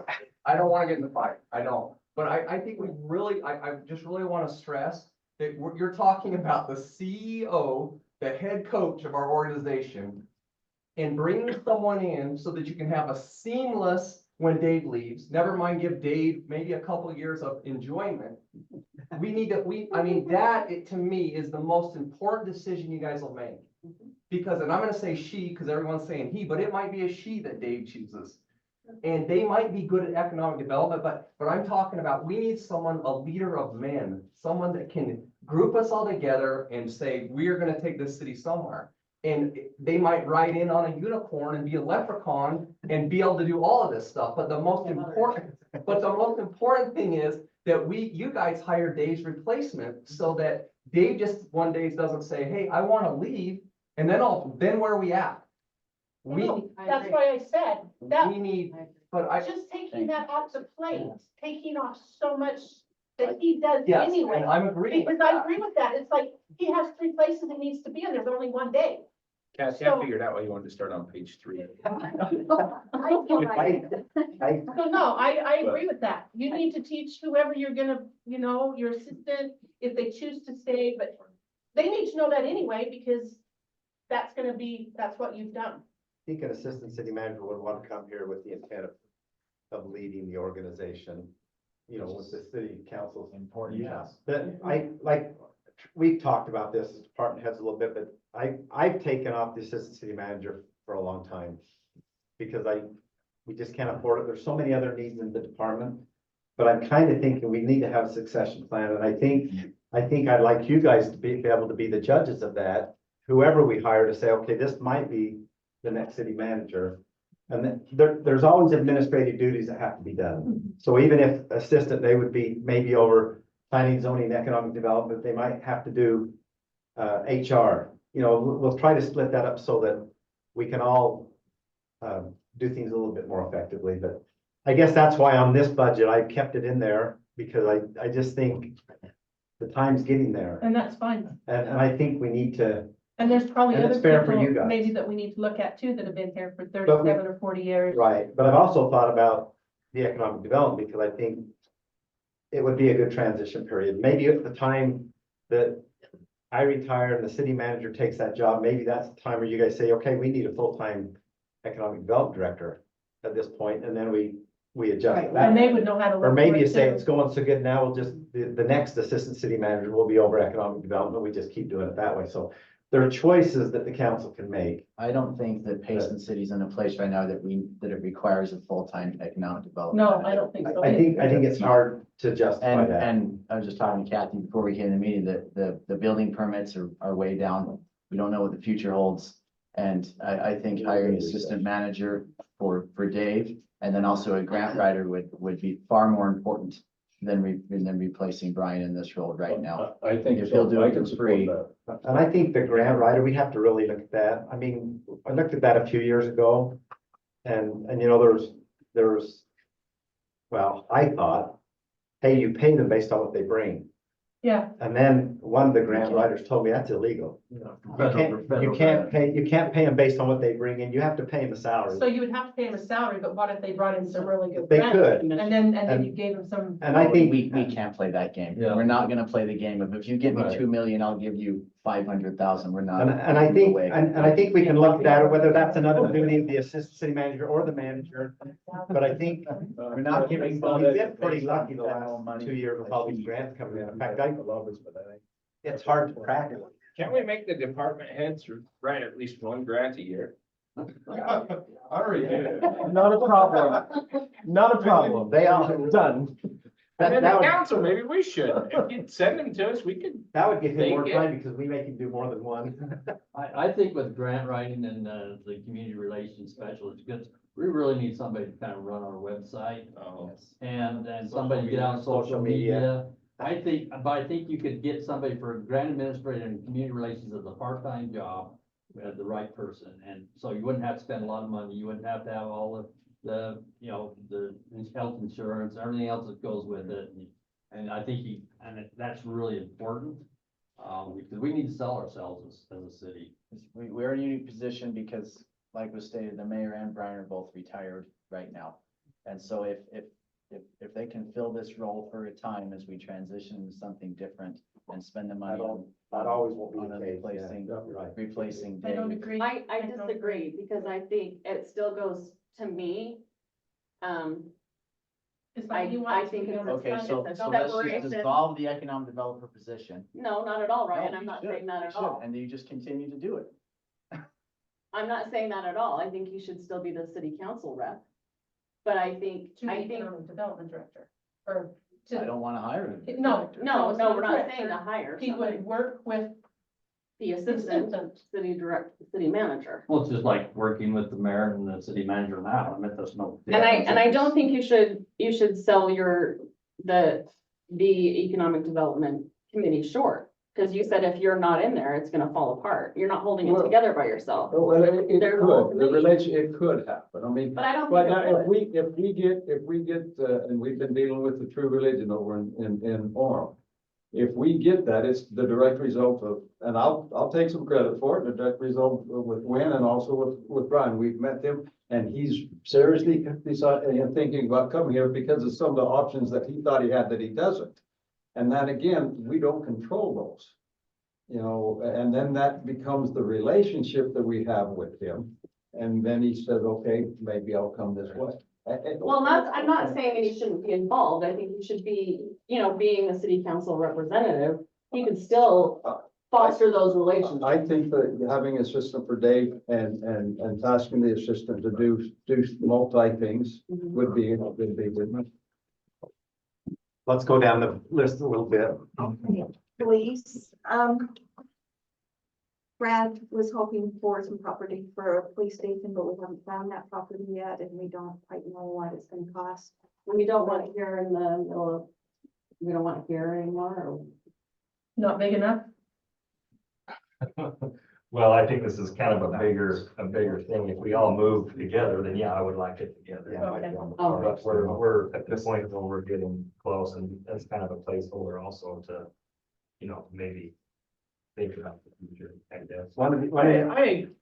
I had the unfortunate event to have to go visit Spanish Forks Police Department, not on my account, but for other reasons. And, we want to know more. Okay.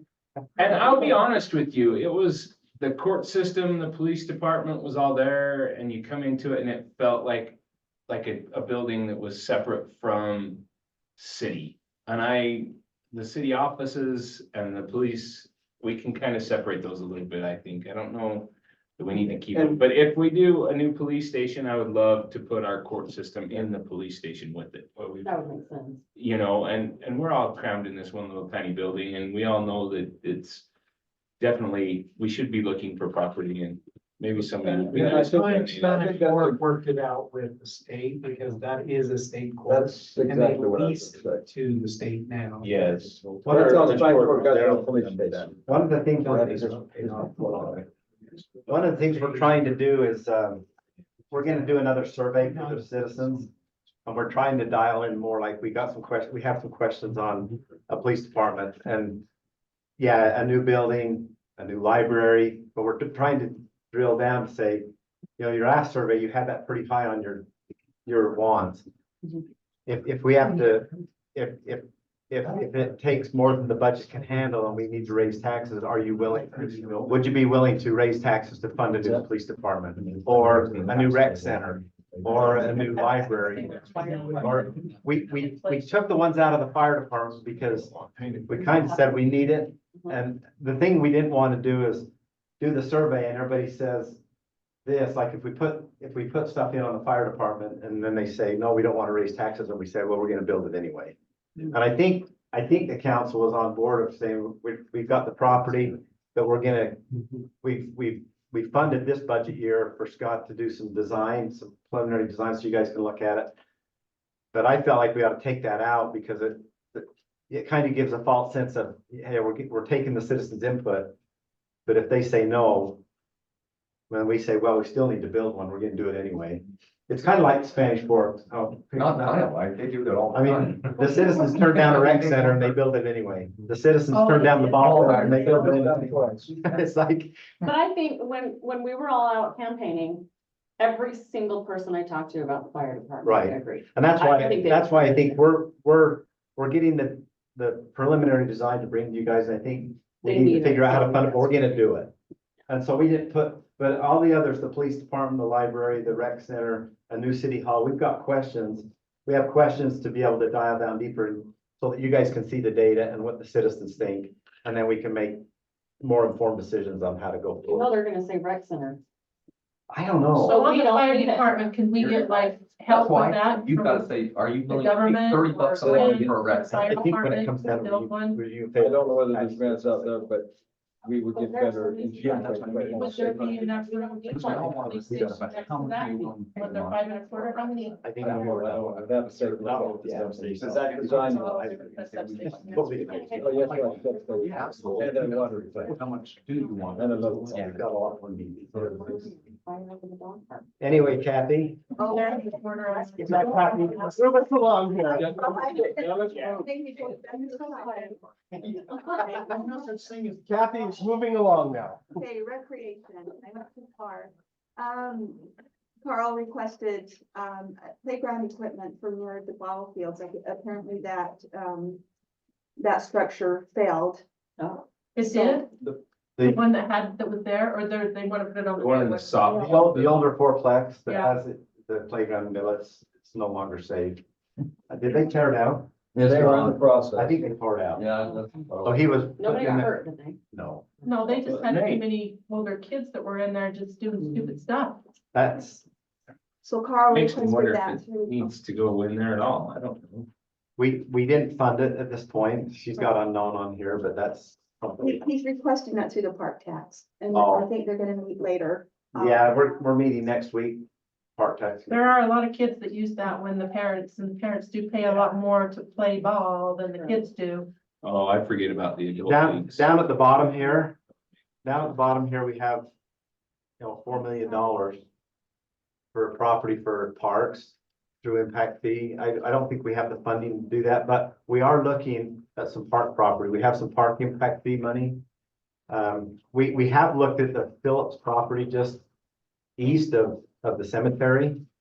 I think Scott's willing to do that, but the stepmother doesn't want to do anything till she's gone. The evil stepmother. She's not evil. She's not evil.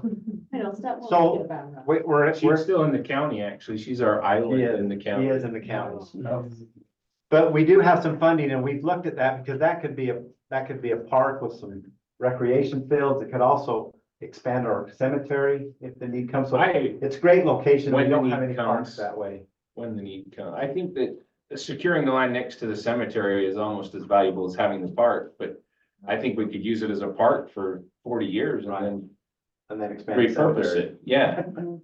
There also is a really good grant for getting art.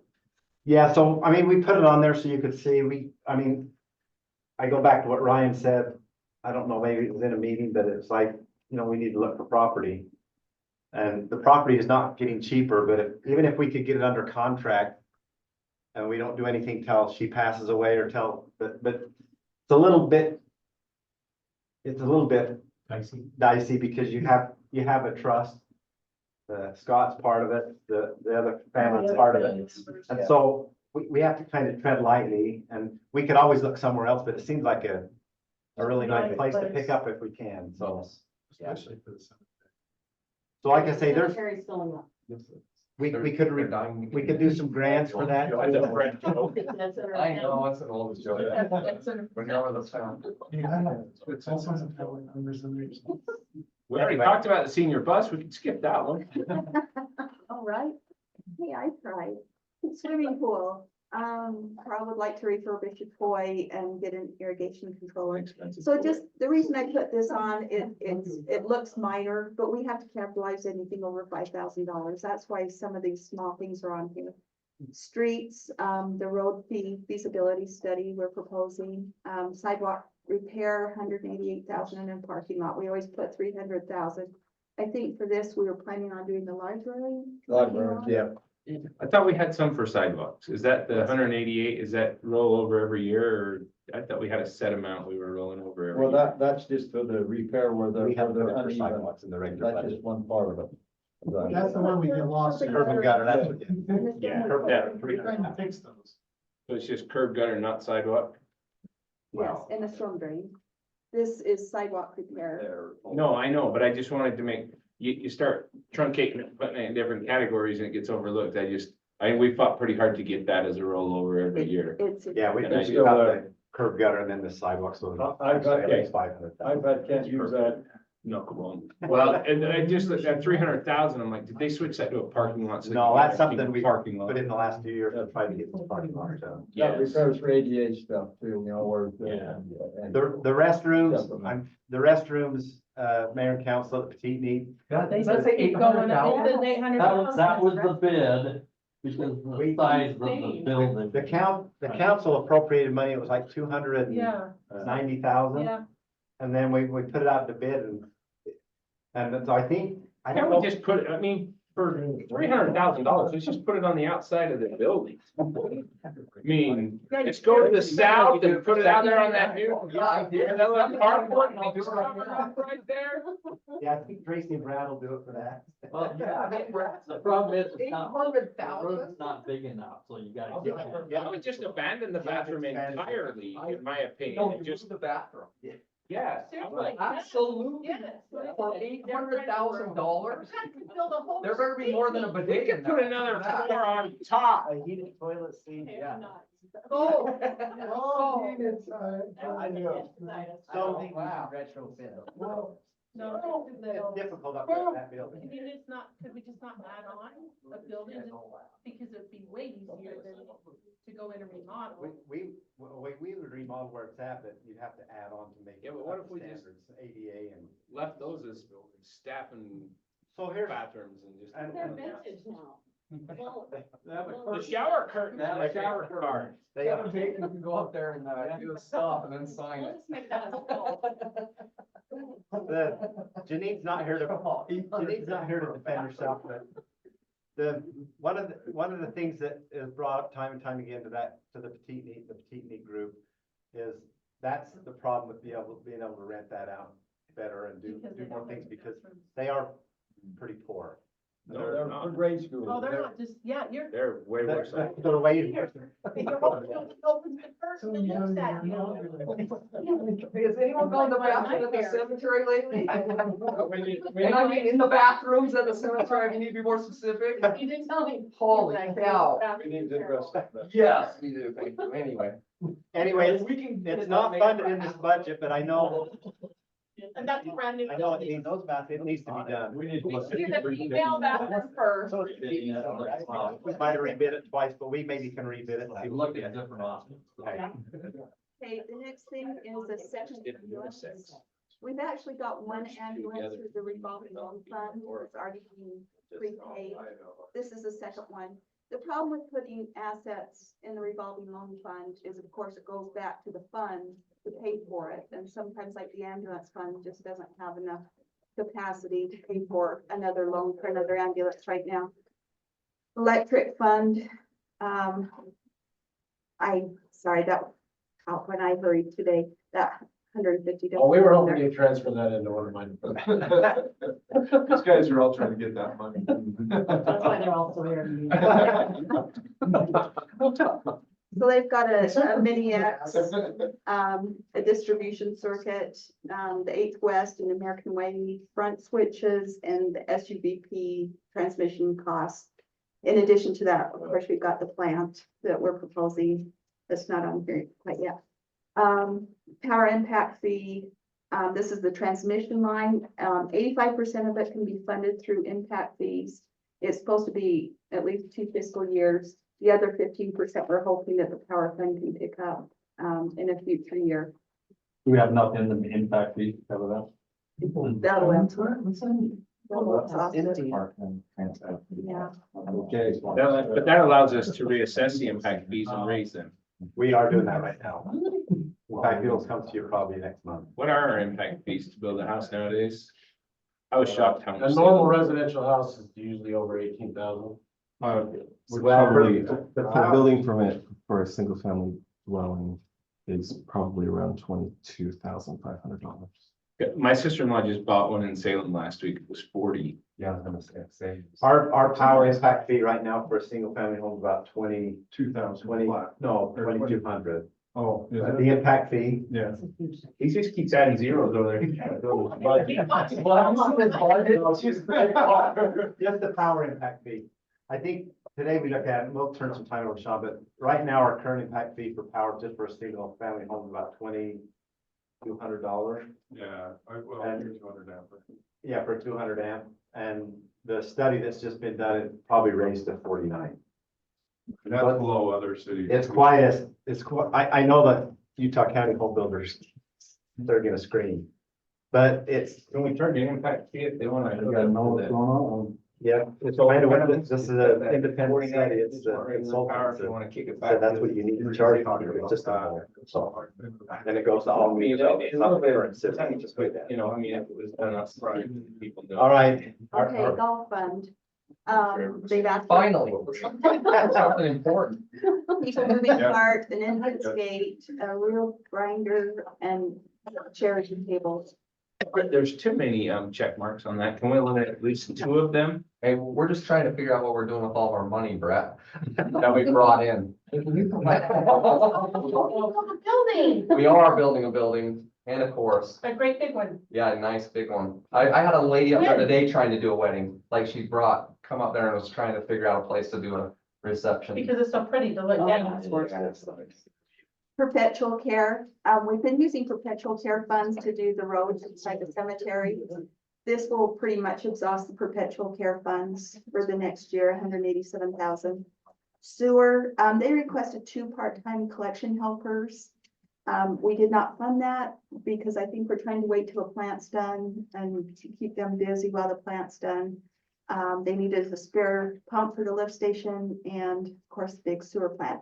That's kind of what we're estimating. $37 million. Just for next year. That's just a payment for next year. That's just part of it. Yes, I know. That's just 1 year's worth. Did I not bring that up already? Are those funded or not funded? They're funded. It was bad. Okay. It was- Oh, they don't have the check. They have to be funded. They are funded. Sewer impact fees, i.e. 15E stop ramp, trunk line, and 1/5 of the allocation for the Red Bridge reimbursement. How much is that we owe them? 1.5, The what is that? 1/5 of the Red Bridge reimbursement. So it's for bringing the sewer line from Utah Avenue down to the Red Bridge site.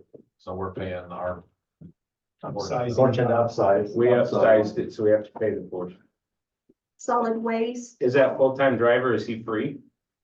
no, I have been putting prices on the wages. I just, there's a check mark. I saw the check. I was We donated excited. his time. Yes. Donate. And a new garbage truck lease. There was your curb and gutter. Yeah, there's some. There it is. City right curb and gutter. Got it. Brett's ready to go home now. How much is in there now? All of them. Do we use the curb We and should have gutter spent it every year? last year. We just reallocate every year. Where did we do it last year? We don't know. Yeah, we'll find out. Where is he? He's been gone for. Yeah, he probably, should he be in that? He's like- Okay, we can just take all this stuff away from him. Take it, yeah, Travis is supposed to take care of him. Kathy did put a check mark by the 2 million, which she has to. Oh, yeah, there is, I apologize again, I really was moving fast. Where's that Trying to going? move fast. That's box culverts in the Dry Creek Channel down by Walmart. Oh. We got a grant for that. But that's That'll grant cover funded. So I'm all paying for the business park injection well, the curb box and inlet repair. And the Loafer View storm drain pond, we asked that it be, Travis said that could be moved to 2026, so we're gonna do that. Storm drain is kind of a little bit tight on fund reserves, so we're trying to make sure that we can fund everything. Vehicle maintenance, they requested a large lift for the ambulance and large trucks and service truck equipment. The water, they requested a mini X, and Cameron thinks we can get $70,000 trade in, so a net to 20,000. He asked for a truck, a flatbed truck. I did not fund that because he is getting a service truck to the revolving loan fund, and you'll see that further on down. Patterson Pump Station, we put that in. Christian Life Assembly, that is also a grant. So do they pay for that? The Pattersons, do they pay that, us back for that? Well, we call it the Patterson Pump Station. They put in the water tank. But Okay. we're trying to tie that to our regular water tanks, because if something happened to that water tank up there, all of Riley Drive would, Just there's, be gone. yeah, there's no. Cause it's only fed from the springs, and so there's no backup. If the spring line ever broke or we had a contamination issue, we have no way to feed that. So this is a backup to feed it from the lower tanks out. If something- It's just redundancy to make sure we don't have part of the city go out, they'll have drinking water. So the next thing is the upgrade of SCADA and the security cameras. And they did ask for a full-time water lead. Water is kind of getting a little bit tight too. We're suggesting we put that off for a little while. They did get a new employee last year. Water impact. a zero on that total water? Yeah, only 175,000. Oh, 2 items. I am so sorry. This is a good time to point all these things out. I know, right? Let's go. I just wanted to make sure it was only 1 0 and not 2. Oh, my goodness, I apologize. It's a good thing I do accounting, isn't it? Okay, water impact fees.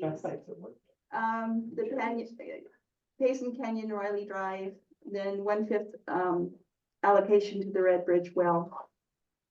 The revolving loan fund, again, excuse me, we make the expense through the revolving loan fund, and then the funds pay back over generally 5 years. So this is the new loans that are coming in.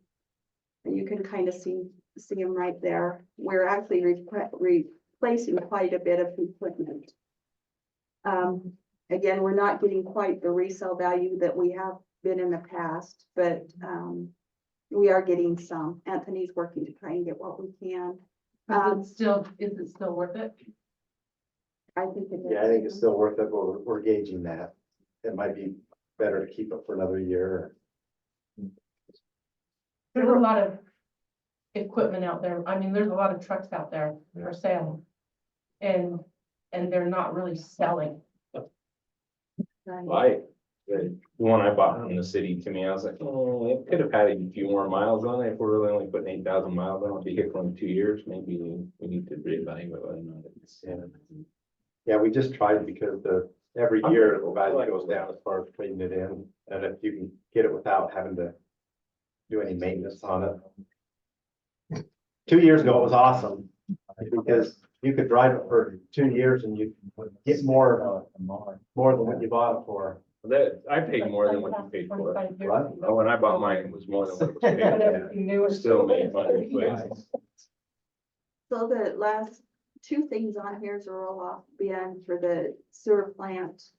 We felt like it's not necessary until the sewer plant is nearing completion, and also a 10-wheeler for the sewer when that gets closer to completion.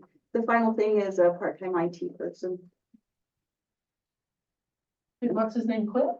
Dale's still here, but he asked for a part-time person to help. with IT services. So the CIT services cover more than just this building, right? Yeah, So I could maybe see. They'll plus it looks like. He's probably about ready to play it too, huh? Okay, I have a question for you. So Wes said he had some money in the budget for fixing the asphalt trails along Dry Creek. Cause I put in a grant for that and he said he had some money to go with that grant, but I didn't see that anywhere. That's probably just in the operation. That's in the offer, that's in the budget. I think it's in. Yeah, that's in the park budget, yeah. The matching of the grant, Yeah, right? We found some out of this year and added to it to get, yeah. This is Okay. mostly just the capital. Yeah, that's in the park budget. Okay.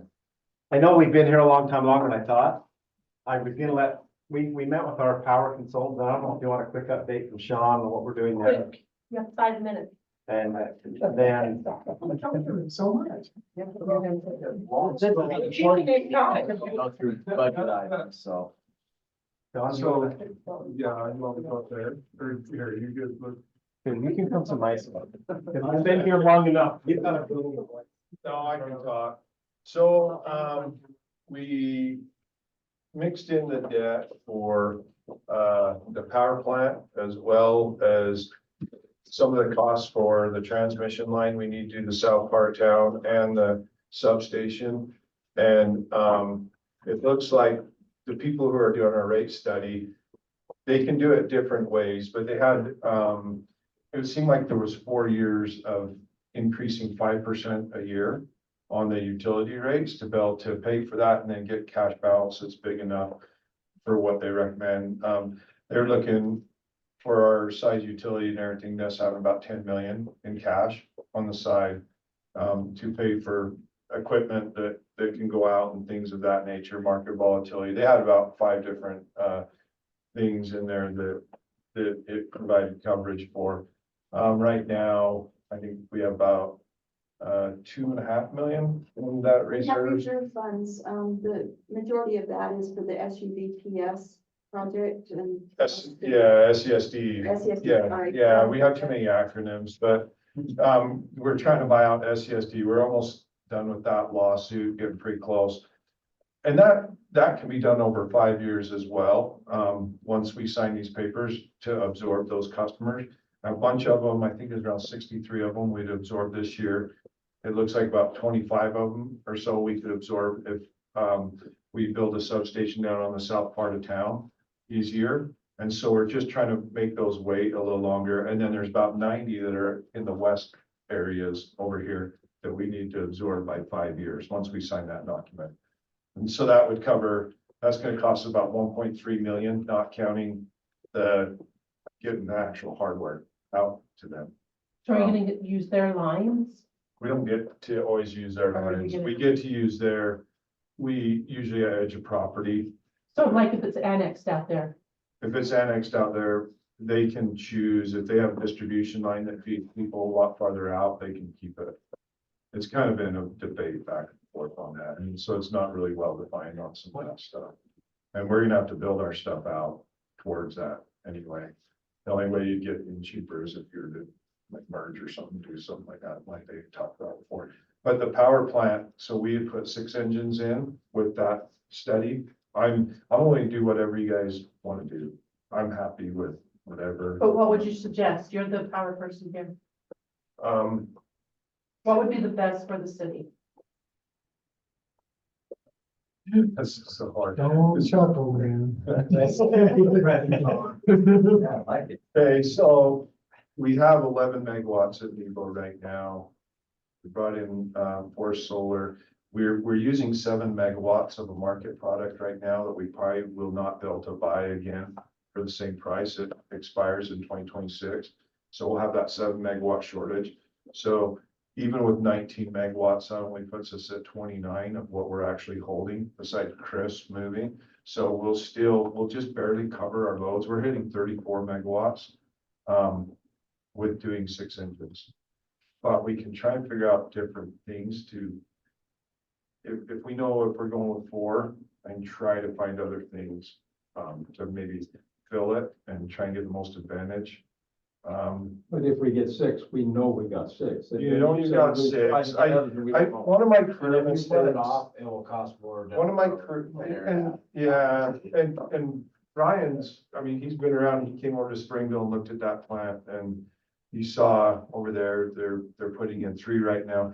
One of my career mistakes, we bought 2 engines in 2016, and we had a third foundation. We paid 2 million per, and they're 4 now. So I mean, it's just common sense, it goes up, but I felt like I made $2 million mistake on that somewhat. But it's, yeah, it's just what you're comfortable with and stuff, you know, and I don't wanna, we can use it and we can move our portfolio around it.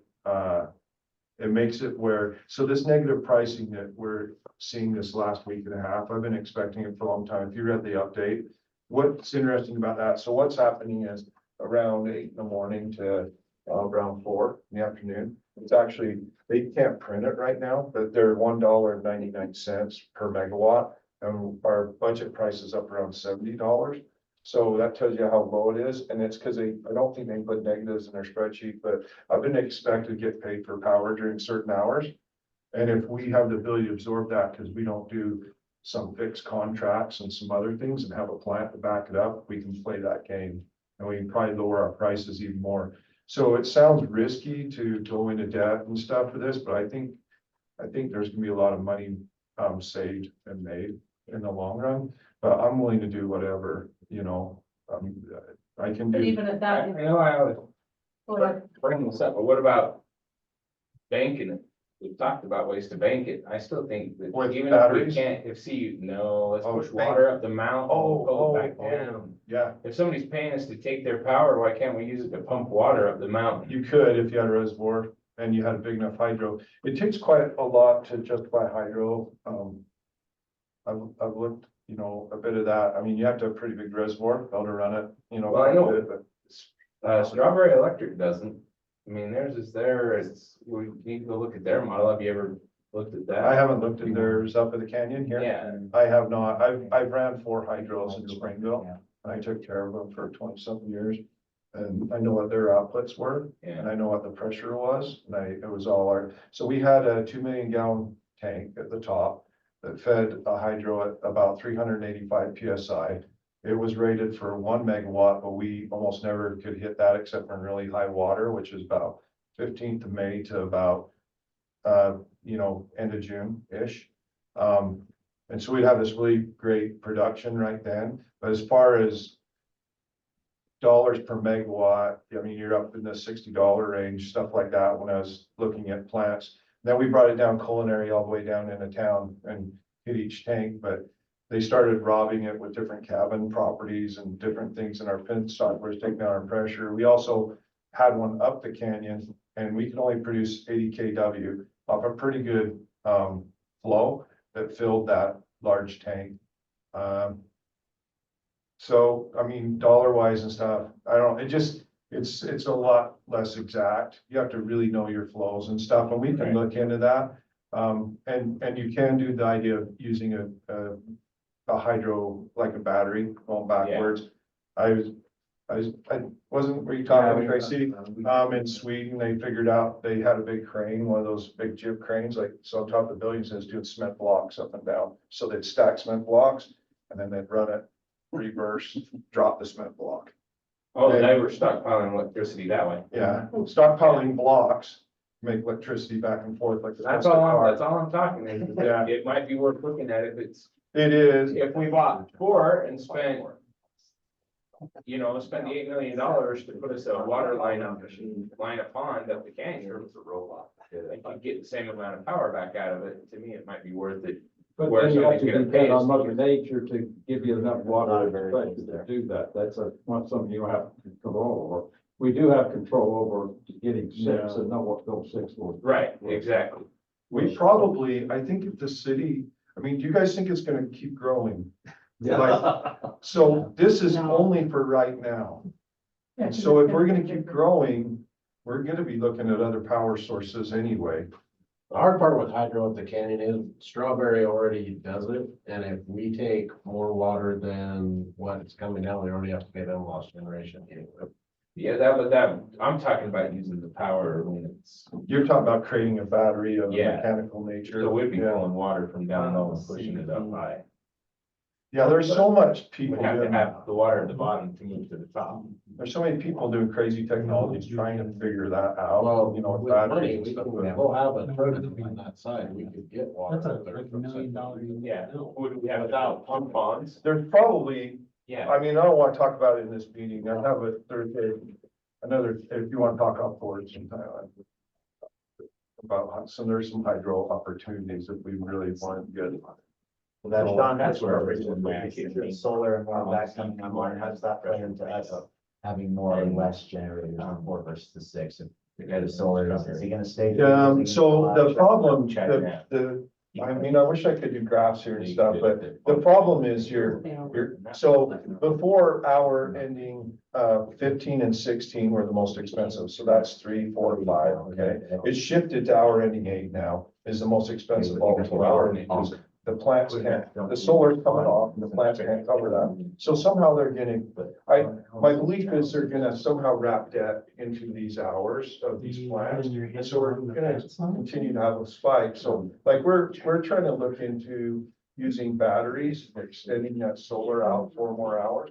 But usually you can only get around 50% of like say we bought 5 megawatts of solar production, we get about 2.5 megawatts coming out the other side in about 4 hours. That's generally what I'm hearing from the industry and looking at. And so we still have that. We better just margin call it. that we're having problems with. And so what happens is, our loads are still high. They go high till about 12 at night. So somehow we gotta cover that 1 in the morning. You get off. Yeah. That's what AC going more, you know, people charge. It's thermal mass, so you have all this man-made material, and the more built up you get, the more residual heat gets in. And so you'll really see it after a couple hundred days where you can go off at night. The more rural you are, you can, you have fields and that, but the more industrial, the more cement. Like you'll see Salt Lake, if you go look at temperatures, you're like, why are they 5 degrees hotter? Clear into the night, you know, or BYU. And you'll be like, well, they're on the bench, they should be cooler, but fields really matter. I just wanted to make sure to exhaust this conversation, because this is a big purchase that we bump into the other ones. But it sounds like you're gonna need, those 6 generators not are gonna be just enough. for our Yeah, needs. so I want Your to current be needs. forward thinking. Yeah. So Shauna, if you say you think 6 is better, then I'm. It is, but I'm not wanting to marry. I'm No, willing to in your, adjust it's to in whatever. your. It's in your- attic. I mean, I'm willing Not to in do your- whatever, and spread it out, we can. Couldn't have figured out. So Build like plants. and mine we can kicks do on at portions. 3 in the I'm okay morning. with that. And then we'll just have to know that. And you'll get up. 6, the residents, they're gonna have to pay more out of time. Yeah. But hopefully we'll level out. And that's what goes back to what Draw Dave's it out probably to sent me on my full mission for, but it And then, was, so my. wasn't it 5.5% for about 4 years? Yeah. So the consultant's gonna come, the consultant can come and go through this with you, and show you the data and show you what they're doing. We're working with UAMPS to get the agreements to put this in place. They figured the rates based on the 6 inches. If that changes, we can change that, but they can come and show you a presentation. I was a little nervous because I know Sean had said, we gotta get a contract with Wheeler before the end of April, the cost going up. And so Yeah. I don't know if we can get to that because UAMPS is still working through the information to get it approved and stuff like that. But I just wanted to make sure if the council's good with going forward, we can take whatever steps we need to. We don't need to raise those rates until July or whenever through the budget process, but I didn't wanna Sure you get the. sign a contract or get something before you to indenture ourselves for, 30 million. If the council wasn't on board with these power generators. That's the main part. We can do, next council meeting is the 17th, and just as a reminder, I think Brian and the mayor, Jason, Sean, gonna be down in St. George. So he's gonna be at power meetings, the League of Cities, but So the four of you are gonna run the meeting here, but we'll be on, but I'm saying we could get the consultant. They're online anyway, and we can join electronically from St. George, but we can go over that and just kind of have a work session on what this power, let them show you what they've come up with. Because what we've been able to do here is, I think we can balance our budgets and just everything we went through with what we funded without raising any rates this year, utility rates, except the power. And that's something, we also had in here money to do a transportation fee. We talked at the retreat to say, maybe we don't raise any rates and just do the transportation fee to help our roads. But with the power needing with these projects, I think we scrap that for another year. And until you guys want to bring it back, but the power thing's something that you're gonna have to get a presentation to be comfortable with, because it is and they when they met with us today, they said a 5.5% increase would be about $5.50 a month for a normal house. Do we give stuff to the elderly? I mean, do we give discounts, or can they still get it from the government? They can apply for discounted and help with their rent. We don't offer the discounts, but But through do we tell them? through the heat program, we've got a heat program. They can. That's, and through MAG too. So I just want to make sure that older people know, because they really are on fixed incomes. Utility department does do a good job with them. Yeah. And anybody that asks, or anybody that even remotely comes close to asking, they offer the services, they offer the information so we can look into it. So if you want more discussion on the 6 versus 4, but the presentations with all 6, and you can wait to decide, I guess, till we have that next council meeting, but are you good? But the other thing I wanted to bring up and just get your thoughts is, for the last probably 10 or 12 years, we've done a truth and taxation hearing and maybe raised the rates according to the consumer price index. We gave the notice that we can do that. I want to know what your thoughts are. Do we just want to raise the power rate and not do anything with taxes or other utilities? And if that's the case, that's fine. I just wanted to know your thoughts. So with truth and taxation, I'd like to leave it as an option, but it'd be nice if we could come back and say, hey, we're doing truth and taxation, but we aren't changing anything, so then we can. The only thing I hate about that is that they posted in the paper that 20% or whatever. Right, but we don't have to. But I know, but they all come in with their. Well, you have to put what the ceiling you're gonna do. So if you're. Do we have a ceiling set yet? No. No. But if the council said, if they say, we're just gonna do it for the CPI, that's the most we'll go, that's 3-4%.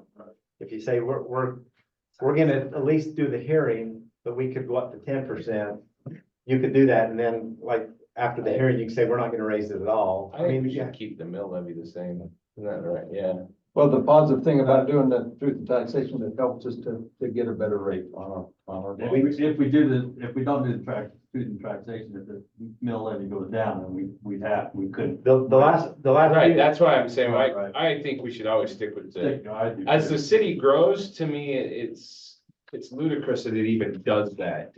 That they lower our property Right, taxes because we built 300 new homes. Well, that's the way the state code is. They want their charges to make it neutral, revenue neutral. So if you've had so much growth, then they would lower the certified tax rate to make it neutral. But the more growth, it's harder on our roads and we need the money. Yeah, by us saying we're gonna keep that certified tax rate the same, it is a tax increase.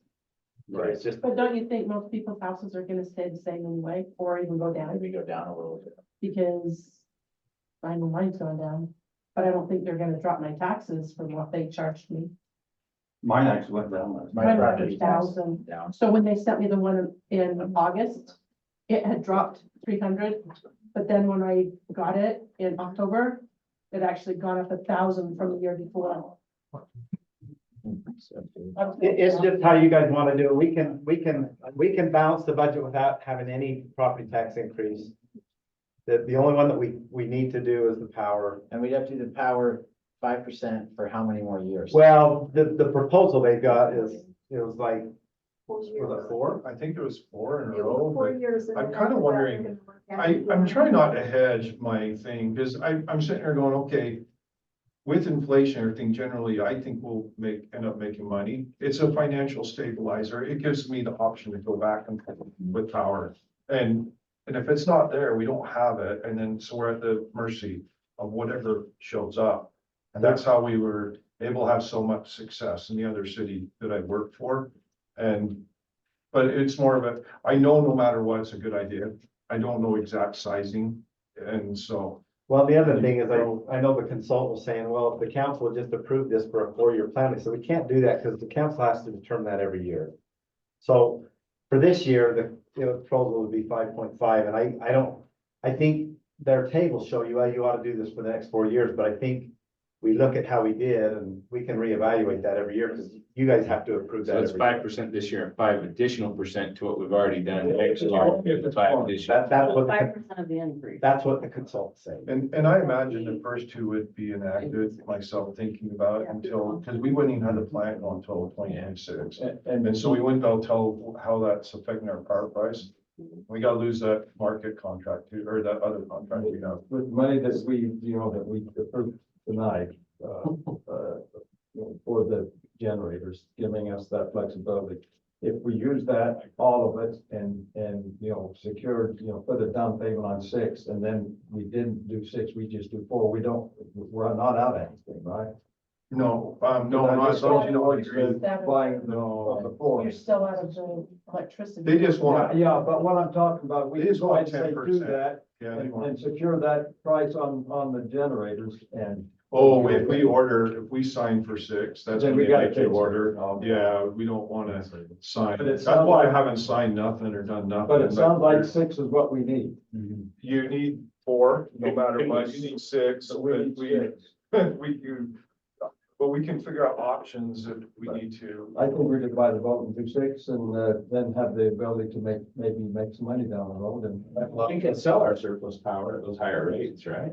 You can in the summer, like right now, anyone that has a hole in their portfolio is trying to suck that negative in. Yeah, and we don't want to be in that position. No, you But want, this will allow us you to want a have a hole, but you want insurance coverage. So Springville built their power plant back in the 80s, based off the idea that IPP had a rolling, what do they call that? It's where the generator, they have a certain amount of allocations going to everyone, but they can't turn it down low enough at night. So they have enough spinning mass that they were selling it for like 3 cents a kilowatt hour. So those guys were sucking in all this cheap energy and had the plant as backup that whole time. And the plant was built, didn't have good cranes. I mean, there's a bunch of stuff that's kind of temporary. But then in 2001, when the energy crisis happened, they were totally wiped out because they didn't have a portfolio built. And so they didn't do fuel hedging. This last winter, none of the other cities did fuel hedging except for Springville. We were 10 years ahead. So we made all this money, no one else got. That's why we hired you, Mike. Talking. All right. Do we have a motion to adjourn? Hey, that's my vote. So just before you ask for a motion, Mayor, before you get adjournment, Teresa and Ryan, Brett, and you're gonna be here 17th, okay. So we have a quorum here. And we can see if our consultant will be on, we'll make that an agenda item, and then we'll get online so we can have that discussion like we're having here. I think we need to make it out there, Mark.